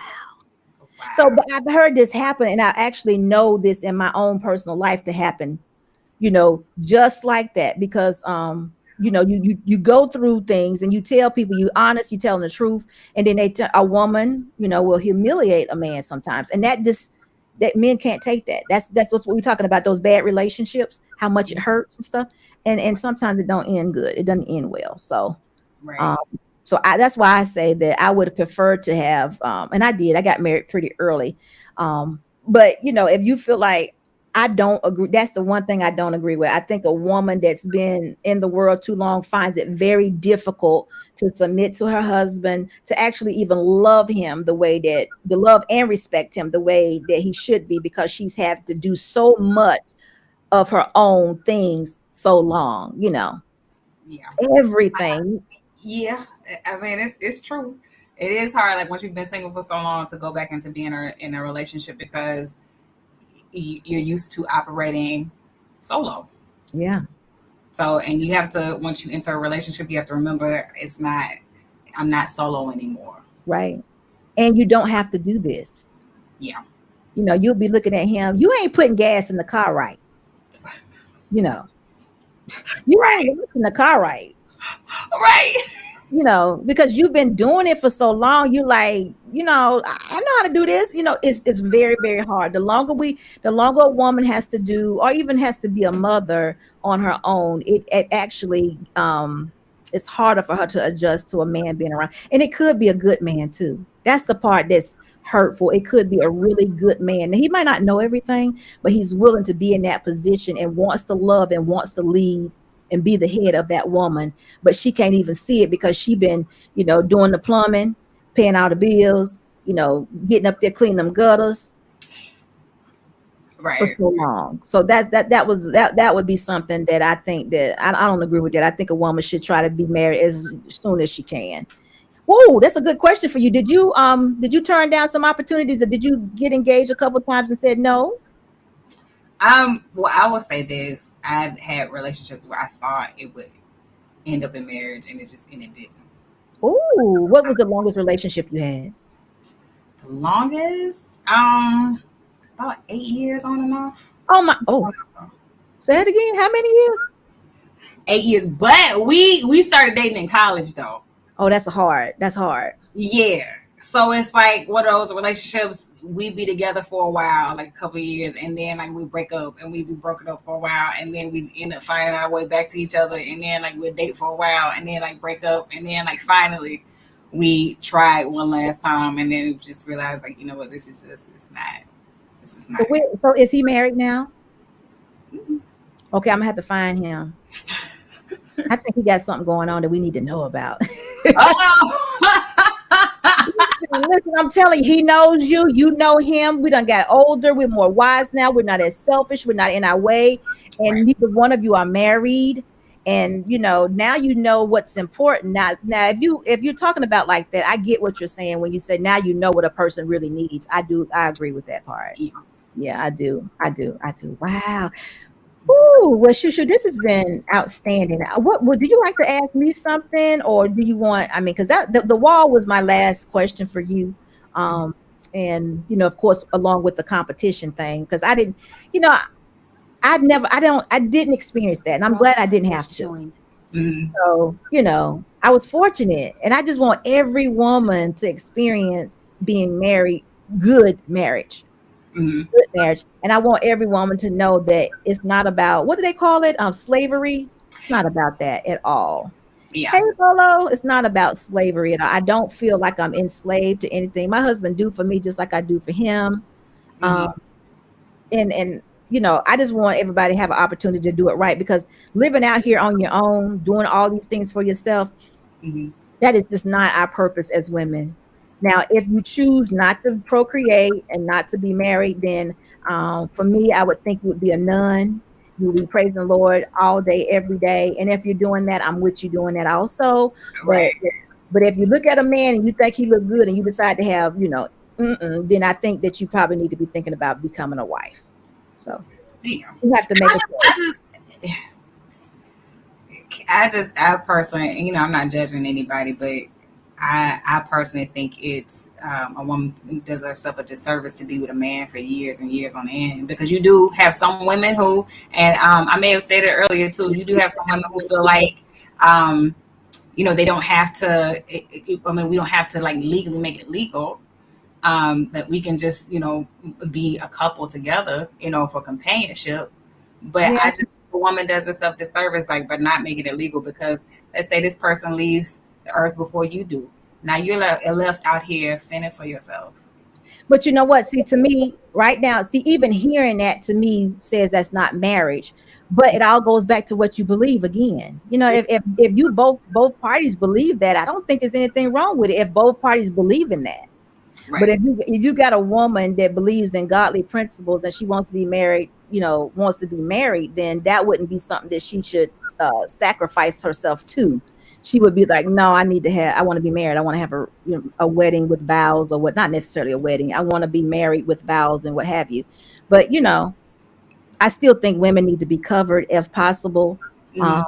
because it's just so wild out at the dating game in this world, and the things that women have to do. I'm not talking so much as struggle, because we that's self-inflicted, but I'm just talking about period. All the things that have to be done, things you think about and all that. I would just like it if every woman that wanted to be married could be. That's all. Hey, Robbie, Hey, Robbie. Hey, how y'all doing? we're doing well. That's good. Well, I had a couple things. I know the super chats might have had you a little bit confused. And I study the Pentateuch from all aspects and avenues, because the Bible is one iteration, it's one representation of it. It is not the words in their original state. Now, when you look at the Torah, which is still in the original Hebrew, and you start breaking down the words, God didn't say women to be a help meet. What he said women to be is a support to. When you're looking at Adam in the original Hebrew, it's not Adam as the name of a man, it's more so humankind. But to take it to a better place, a different place, because you just said people should be married. That's But not. That's me. That's what I would like to have. I would like yes, women to be married if they want to be. But hold on for a minute, Robbie, before you say that. Chaotic, we put out a different link. It's in the chat. So make sure you get the new link. It's in the chat. I'm sorry, Robbie. Go ahead. yes, but as to what you were saying, in the Bible, in 1 Corinthians 7:27, it says, actually, we'll start at 7:26. Because of the present crisis, I think it's good for a man to remain as he is. Are you committed to a wife? Do not seek to be released. Are you free to commit? Do not look for a wife. But if you do marry, you have not sinned. And if a virgin marries, she has not sinned. But those who marry will face troubles in this life, and I want to spare you this. Moving forward to 1 Corinthians 7:32, I want you to be free from concern. The unmarried man is concerned about the work of the Lord, how he can please the Lord. But the married man is concerned about the affairs of this world, how he can please his wife, and his interests are divided. The unmarried woman is concerned about the work of the Lord and how she can be holy in both body and spirit. But the married woman is concerned about the affairs of this world and how she can please her husband. Okay. Now, Oh. No, yes, go ahead, ma'am. Robbie. No, go ahead. Another scripture, because there's a Go, lot of, hold on for a minute. Hold on okay. before you go. I'm gonna bring up Bolo for you because he's better at explaining what I want to say. But I'm gonna bring Bolo up and let Bolo TV explain to you exactly what those scriptures mean that you just read, and then you're gonna go on. But I don't want to. Not everybody, probably no one actually in the comment section has a Bible and they're following along. So I don't want to leave them out. But just Bolo, are you there? Maybe not. Bolo. So anyway, we're gonna give him a minute to come up. So Robbie, you continue on, and then he'll hopefully come up in just a second. Okay. So now we speak to men and their greatness, right? And you Tell said me what you that, mean by that. Tell me what you mean by that exactly. oh, how they're supposed to be the leaders, right? They're supposed to be the helm of the ship. Like I said to you in the super chat, head, the leader, Mm-hmm. that's not actually any scriptural reference. In fact, the Pentateuch is Genesis, Numbers, So wait Leviticus, a minute. Wait a minute. Hold on Deuteronomy. for a minute. So what are you trying to do exactly? You trying to say that men should not be the head of the household? I'm going to tell you what the Bible says. It's not anything that I have to say. I'm going to tell you what the Bible says. Well, I'm saying, Be- are you rebutting what I said? Is that what you're saying? You want to I'm make me saying I'm not saying correct? that God cautioned against men and their lofty ideas. I'm going to bring it in first with this one. He did, Robbie, but he also said it's bad for a man to be alone. No, And he the also made, scripture yeah, okay. the But scripture I listen, just let me read to just say you this. said they Yeah, but there's another one that says something just almost totally opposite is no, that. what it says is if a man cannot prevent himself from fornicating and sinning, then he should get married. But Exactly. Wait a minute, hold on. Isn't that one of the struggles of men? I mean, they always say it's their nature. So if that's one of the struggles of a man, then he would want to take on a wife. well, this is the thing. We're not created here just to give into our fornication. Because from the scripture No, that I just we're made. He told us in the beginning to go and procreate. You do right, that. but So hold on a minute. Hold on. Let me say this, Robbie. For me, the godly principles that I live by, the man is the head. He's supposed to love me. I'm supposed to submit to him. Now you may find several scriptures that don't call him the head servant, doesn't call him a leader, but that's what he is. That's what he is because he has a direct link. Not that I don't, but he's right underneath Christ. So he's the person that's receiving the words, and then I am also from him. That's the order. Now, whether we call myself a helpmate, whether we call him the head servant, the leader, because again, not all men quote the leader word. Not all men are meant to be leaders, but that doesn't negate or keep them from being head of the household if they're married. They still may be. They still may not be a leader, but they're still the heads. Well, and I get where you're coming from. Okay. That's not the point that I'm making to you. The point that Oh, I'm making to you is this. When you read the Bible and you just read the Bible, you only read the Bible, you are being indoctrinized by okay. what the Bible says. Been in the Well, church. I can believe that, but you also have to have a relationship with Christ. See, the Bible is really no good at all anyway unless you have the relationship, because the words you need to know what the words actually mean. If not, you just calling words. God Right, actually that's the point that I'm making. Oh, okay. I'm gonna let you go ahead. The point, yeah, I know you're not hearing Well, me. I'm not The trying point not that to I'm hear making you. I is just this. I know, that's why I'm being patient. God said be patient and kind when you're teaching his word. I've been studying world religion for 25 years. I've been actually in the religion, in the Bible, in the Torah since I was 2 years old. I grew up in the Holiness Church. My grandmother is a holiness minister. I've actually been and studied all of my life. So when you start looking at the etymology of words and you start actually reading the word in its original context without the words being changed, it has a different overall meaning. So okay. when we look at the beginning and we look at Genesis 2 and 18, and I have a video on my channel, it is Adam, Eve, Lilith, and Freud. And it looks at how Freudian concepts actually are shored up by the teachings in the Bible and the Torah. But you may not agree with that, and that's No, fine. no, I'm no. not Listen, gonna, I got a you know. question with this. I got a question about what you're saying. Or do I want to? Bolo, are you there first before I ask the question? Bolo? Did I just hear Bolo? Or was that somebody else? I thought it was him. I think he said 1, 2, 3. But anyway, okay. So listen, Robbie, I understand exactly what you're saying, as far as the content and the word and the relationship. But the relationship is what totally keeps us, and that's what we have to, and that's what we actually should be.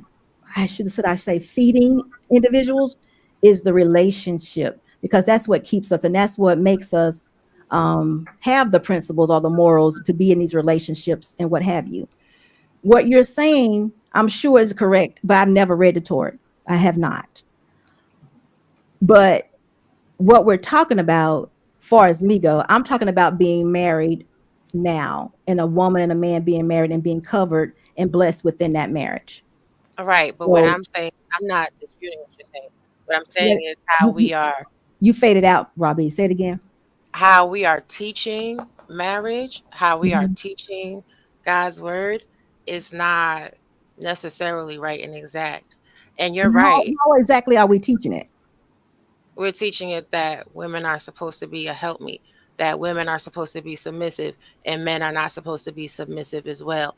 When God said But that that's we're not what we supposed said to, today, though. That's not what we said today. You mean some but other? you did speak to the helpmeet, and that's actually not what God's words say. So when But we're I also talking said, about, we got to be careful with our words. Help me, help mate. What? Tell me what different. You gave another word that's somewhat like it. So what? Tell me how that makes a difference. How does that change the woman's role as a wife? because women are supposed to be supportive to their husbands, and So husbands are supposed to be supportive to their wives. That is the difference. How supportive. it, yes, supportive Hmm. to go to battle for, to go against one another, to keep each other in alignment with God's will and God's way. See, the what you said is true. The relationship with God is what is most important. There Right. are two commandments that God said are more important than anything ever written. Have no other God before me, and love thy neighbor as thyself. Yep. So, therefore, if a man is not willing to love his wife as he loves himself, he is not in alignment with God's will. That's number one. So, subjecting a woman to be less than him is going against what God says to do. Okay, so listen, Robbie, what you're saying now, I haven't heard that today. A woman was never less. They were equal in creation. You actually said that in your super chat, I thought. Isn't that what you said? Yes, they're Okay. equal, Right. equal, not to be subjective to, not to submit to be still against still, Okay, to no, I don't sharpen agree each with that. other. I don't agree with that That's because fine. We that, don't have to I'm just agree. saying to you, the Bible Hello, says hello. Can you guys hear me? Can you hear me? we can hear you Yes. now. But hold on Oh, for a minute. okay. This is what I'm saying. A man, you're exactly right. Love your wife.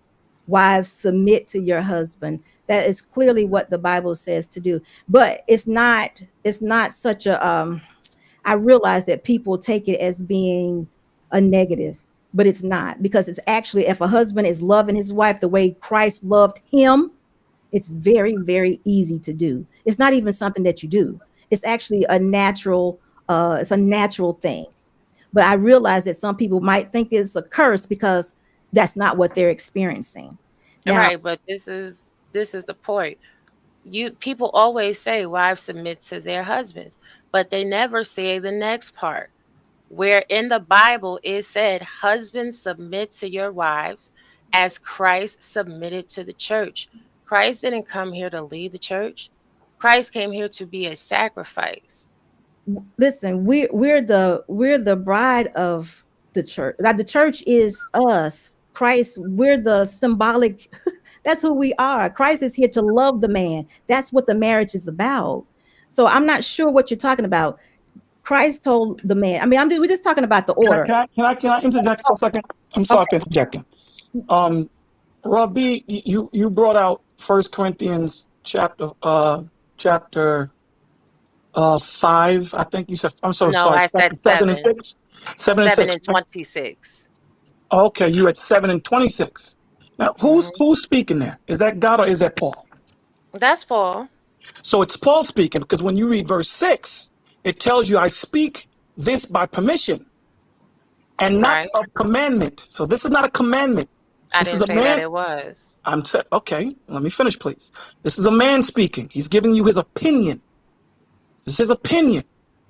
It's not fact. It's not biblical. It's not God speaking. That's a man speaking, because he was a eunuch. Paul became a eunuch. So he's saying, in this time that you're about to come into, men, y'all should be like me, because the problems that you guys are going to have is going to be crazy. So he gave his opinion. That's why he says in verse 6 that I speak this by permission. I have liberty to say this. This is not wrong what I'm saying, and not of commandment. This is not a law. This is liberty that the Lord has given me, because it works for me and it can work for you too. But this is not a law. So now let's go to the other scripture that you quoted, Ephesians, excuse me. Ephesians, I believe it's verse 22, where it says, wives, submit to your own husbands as to the Lord. For the husband is the head. And read the next one. We're gonna read the next. I'm not gonna stop. Believe me, I don't stop at one verse. But I don't want to miss what this is saying. It's saying, wives, submit to your husbands. I agree with you, right? That husbands. Okay, so let's move on. It says, wives, submit to your husbands as unto the Lord. For the husband is the head of the wife, also as Christ is the head of the church, and he is the savior of the body. Therefore, as the church is subject to Christ, so let the wives be to their own husbands and everything. Husbands, love your wives just as Christ also loved the church and gave himself for her, that he might sanctify and cleanse her with the washing of the water by the word. Absolutely true. See, you made a very good point, that when a lot of men speak about the submission of women to men, they leave this part out. Absolutely.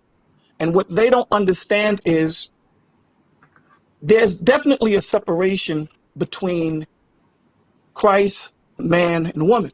And he does that purposefully, right? Because we all know that the woman is supposed to be the glory of the man is the glory of Christ, right? So symbolically, men are the wives of Christ, symbolically, right? He leads, guides, nurtures, sacrifices, and he gave everything he needed to give. So the one thing that men forget to say is the love that Christ had was sacrificial. And this is what men don't have today. This is what men don't quote. That sacrificing love.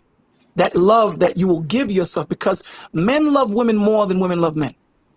The love that we have for you circumpasses the love that you have for us. Let me explain why that is. Because our love is meant to be sacrificing. I'm supposed to lay my life down for you if need be. So in other words, if you need a pillow, I'm supposed to become that pillow. When you're uncomfortable, I'm supposed to make you comfortable. It's not the other way around. So you're absolutely right. Christ was more of a servant to his children, a servant to his wife, more than he was a king. But don't get it twisted. He was a king. But Absolutely. what he came to show was it's not about the Godhead. When you have that sacrificing love that I had, that sacrificing spirit of patience, understanding, forgiveness, and kindness, the answer to that sacrificing leadership is submission. There is no other answer to that. So when that man loves his wife like Christ loved him, that's the thing. That's the thing that men leave out. When men love their wives like Christ loved the church, loved men, because he tells you in Revelations that the tabernacle of the Lord is with men. So he purposely separates that to say, you guys don't love them like a man would love a woman. Because the love that you would give a woman is going to be domineering. It's going to be off. It's going to be wrong. Love them like I loved you. So no matter what you did, it's not that I didn't chastise you. I chastised you with love. I was patient. I was long suffering. So we have to understand where man is speaking and where Christ is speaking. So when we read when we read Corinthians, like you brought out, that was Paul speaking in liberty, meaning I can say to you, check this out, Robbie, I don't listen to hip hop at all. Hip hop is wrong. That's not commandment, but I have liberty to say that. Because you know what's going to happen? It pours into your spirit something off. And that's what Paul was doing. And that's why he said it's not of commandment. Exactly. And I completely agree. And I completely know where you're coming from because I know the word. But the next scripture that I was going to bring up, and I get what I said because people haven't heard it. It's a little bit like, ooh, no, that's a different, I don't want to think like that. But, it's the scripture, so you can't dispute it. But I was also going to bring up Matthew 20:26 through 28. When God speaks about how the Gentiles is tyrants and you're not supposed to be like those, and that how you're not greater because you're not greater than he who serves, because he is not the one that sits at the table, yet he's among you as the one that serves. So when we're having this conversation about what marriage should be and how women should be and how men should be, first, men have to be stewards of the Lord. They have to walk circumspect. They have to have their whole entire act together. They have to have on the full armor of Christ, because this is when we get into unequally yoked, and a lot of people are unequally yoked. So when we having these conversations and we're bandying about scripture, you got to be real careful what you're saying and how you're leading the people, because when you know the word, you are responsible for the word. Absolutely. Let me add this. Wait a minute, Bolo, before we go on. Go ahead. So you're saying a man would have to be perfect in order to be married? What I said is that a man must walk circumstance and he must serve the Lord. He must be of the Lord. How can you love your wife like Christ loved the church if you are not walking circumspect and you are not holding up God's commandments? As a believer, you're not supposed to be with an unbeliever. But should you be married to an unbeliever, you're supposed to save them. And when they're so over for Christ, be you man or woman, because the ultimate end game, what a lot of people don't seem to understand, get, or respect about marriage, it is not about societal comforts. It is about glorifying and edifying God, period. So when we get love. But Robbie, I'm missing something here, because I don't think that in Shushu and I conversation that we said anything that would be opposite of what you're saying. But this is the thing, it kind of comes off that way, because like how Bolo said, when we're having this conversation, we are always speaking to what the wives should do. We are rarely, if ever, speaking to what men should do, what leadership looks like in a covenant, what a husband should be. And I didn't come up here to argue with anybody. I came to give you a different perspective, because when you're speaking about why women don't want to be married, women don't want to be married and prefer to take care of themselves because there are not enough men in the world that are living up to Christ's standard. Well, Okay, so listen, let me say this one more thing, and then I'm gonna let you have it. Okay. Okay. But Robbie, understand this. I'm a woman, and I'm the example for women. I can't tell men. I shouldn't even be telling men what to do. Now, if Bolo is here, Bolo will definitely come up and do just that. But it's not for us to account for the men. It's for me to be example to the women and live and share my life with you.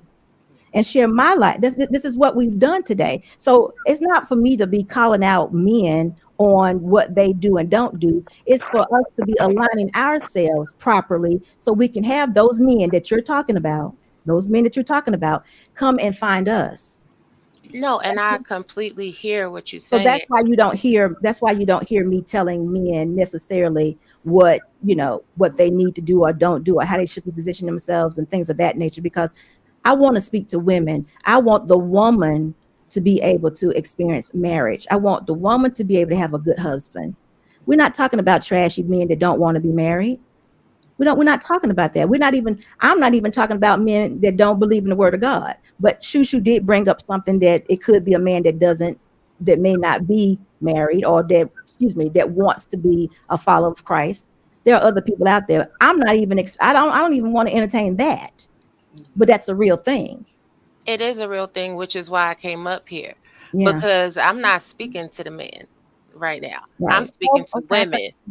Okay. No, I'm speaking to women. If you are sitting there, you're entertaining a man. The man that you're entertaining has to have the Christ in him. He has to be able to love you like Christ loved the church. You have to know what to see in him before you even waste your time to entertain him. Because God is going to reveal it to you.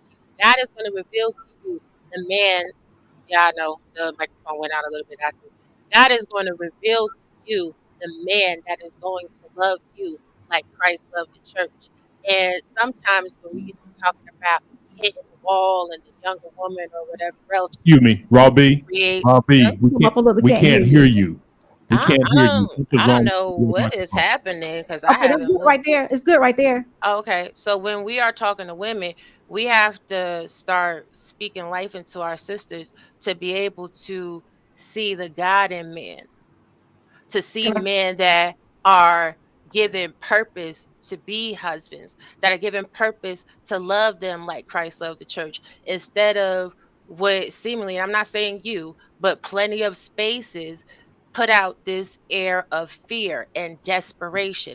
You're going to be too old. You're going to time out, which then has a tendency to influence women to settle, which is why I brought up the scripture where Paul says he's given authority by God to tell you it is better to be alone than to be in a situation that is going to cause you chaos and discomfort.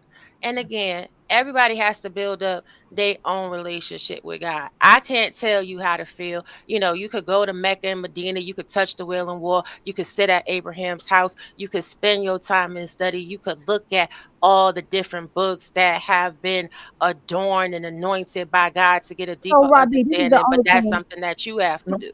Robbie, I want you to speak to Robbie, but I'm gonna say this and then I'm gonna be done. Robbie, when you're here, just speak to what we do here, because I don't go everywhere and contribute in a lot of different things. So just speak to what's going on here.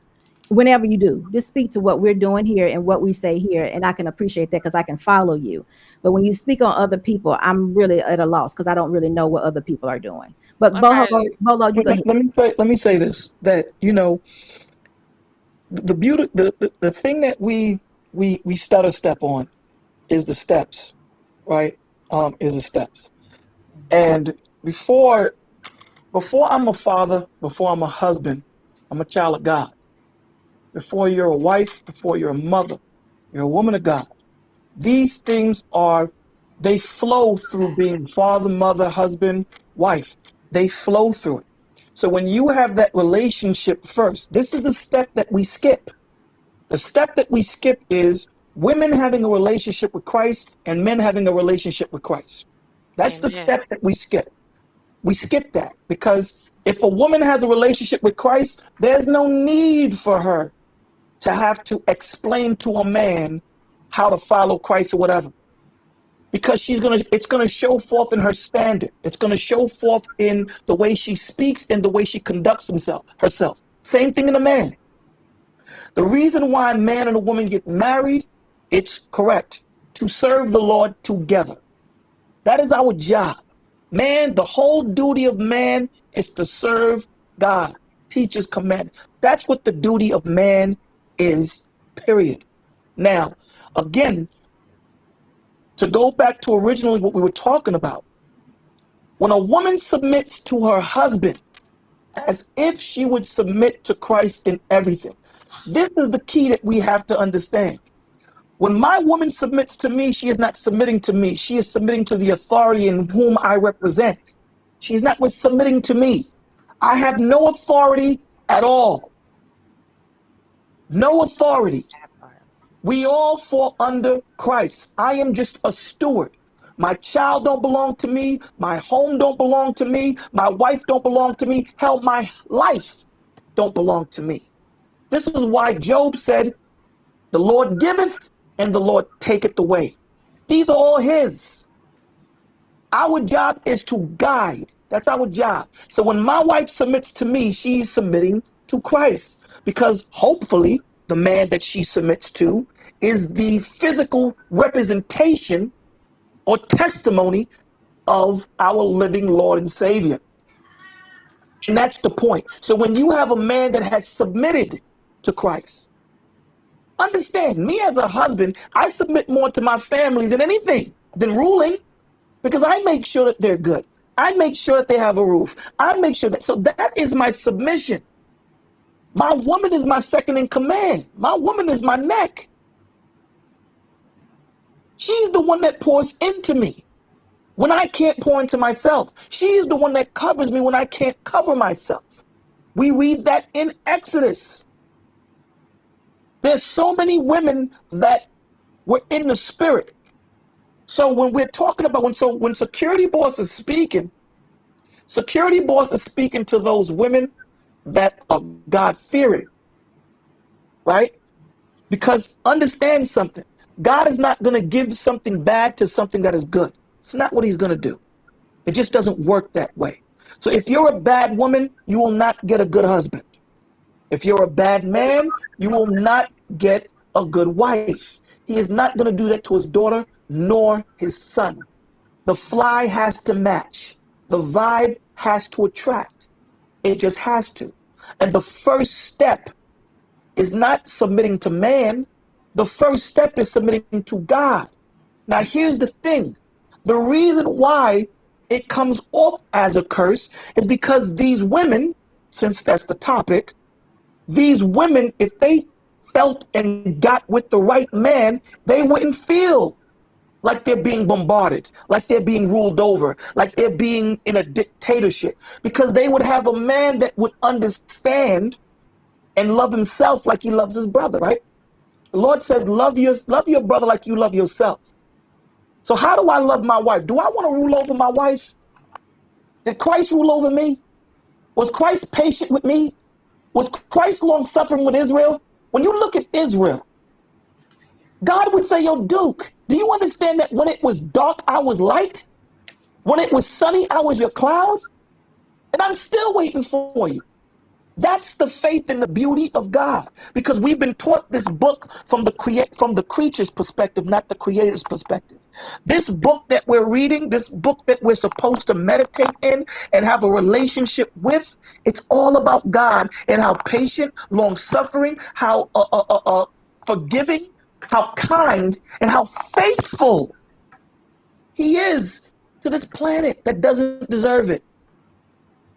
So that's what we need to start understanding. I didn't do anything to be put over women. Man didn't do nothing. The Lord just created man and said, man, you're the head, and that's what it is. Now, are women and men equal in creation? Absolutely. The Lord loves men the same way he loves women. We're both his creation. But when it comes to purpose, we are not equal by far. We are not equal at all. The Lord loves the eagle the same way he loves the mouse, but he created the eagle to eat the mouse. It's nothing the eagle did. It's nothing the mouse did. That's just what the Lord wanted to do. And when we have femininity trying to reconstruct itself, this is when we have confusion. Femininity and masculinity is perfect. It perfectly works together. When you look at Samson and Delilah, in her femininity, she was wicked as hell. In her femininity. But she didn't use masculinity to get him. She used her femininity to get him. So when we start talking about men and women are equal, we have a problem. There are no two people equal on this planet. You can't find me two people equal at all. A kid born with legs and a kid born with no legs. They're not equal at all. Now, do we have a partnership in aspect of we have to do this as joint heirs? Absolutely. We can't do this without you. We can't do this without you. We need our wives. Because the scriptures tell you that if you don't deal with your wife in an understanding way, your prayers will be hindered. We are joint heirs.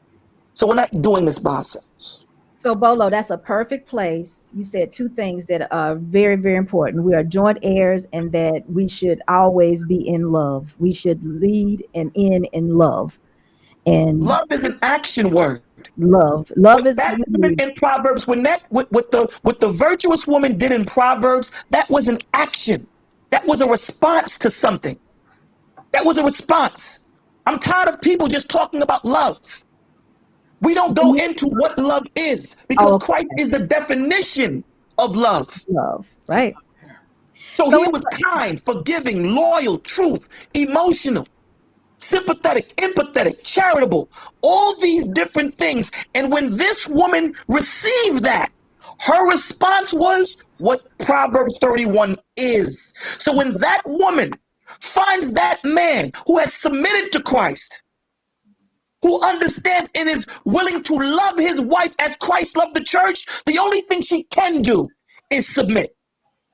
And that is something she's going to be willingly to do. That ain't going to be something he has to force her to do because obviously she's going to have a relationship with Christ.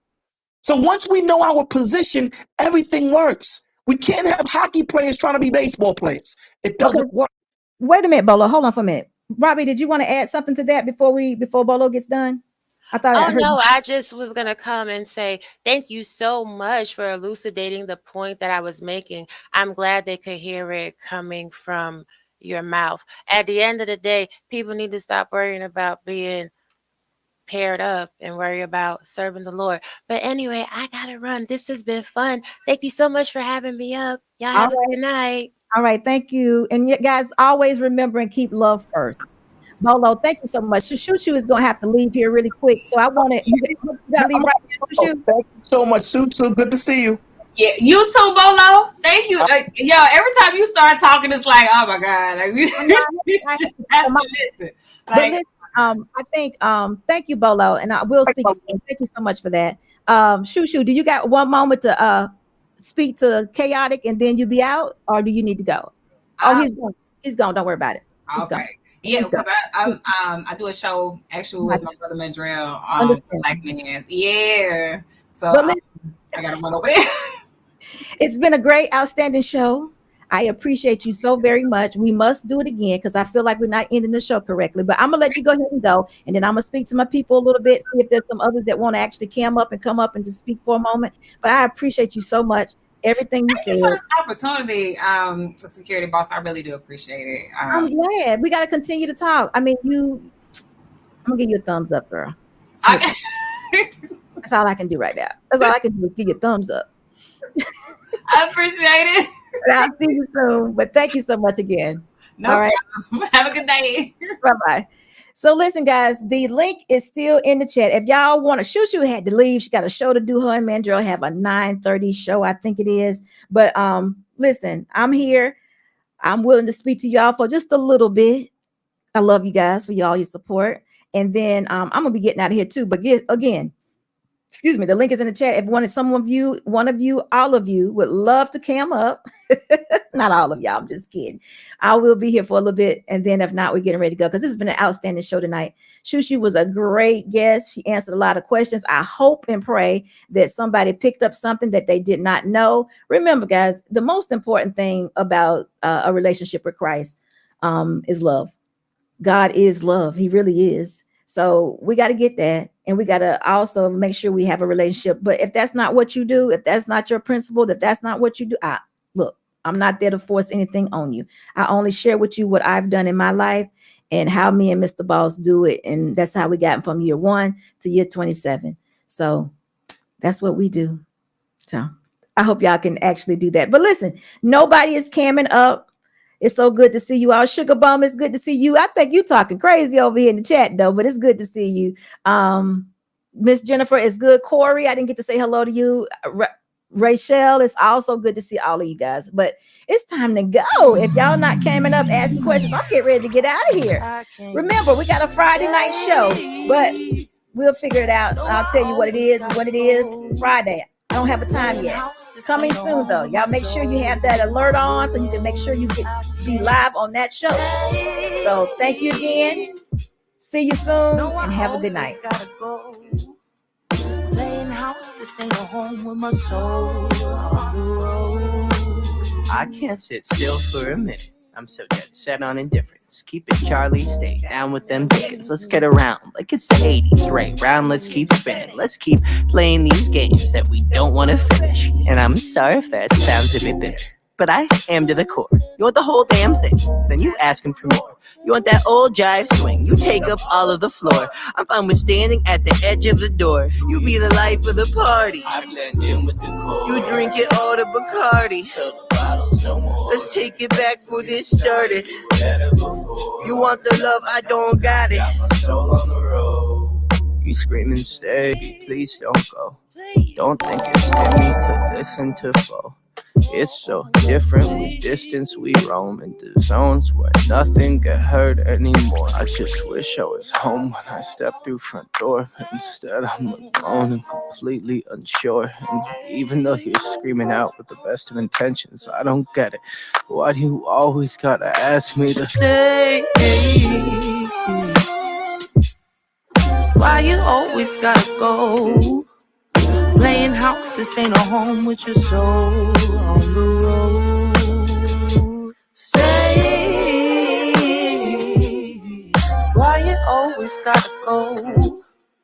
Playing house, this ain't a home with your soul on the road. See, I've been lost in my thoughts, and my thoughts they too scared to usher off. Sorry, Mom, I just thought you were my world. Now you're not. And I'm just sitting, smoking, sloping in the days, cause my days ain't been the same since I drove here. I remember the way you wrote letters in blue ink. You and me was in love. Think about what your crew think.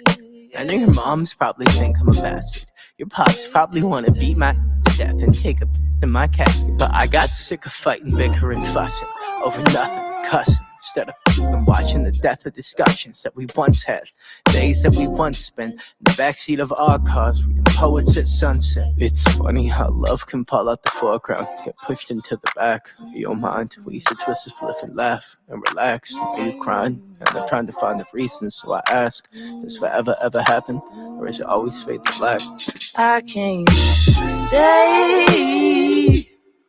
no, I always gotta go. Playing house, this ain't a home with my soul on the road. I can't stay. No, I always gotta go.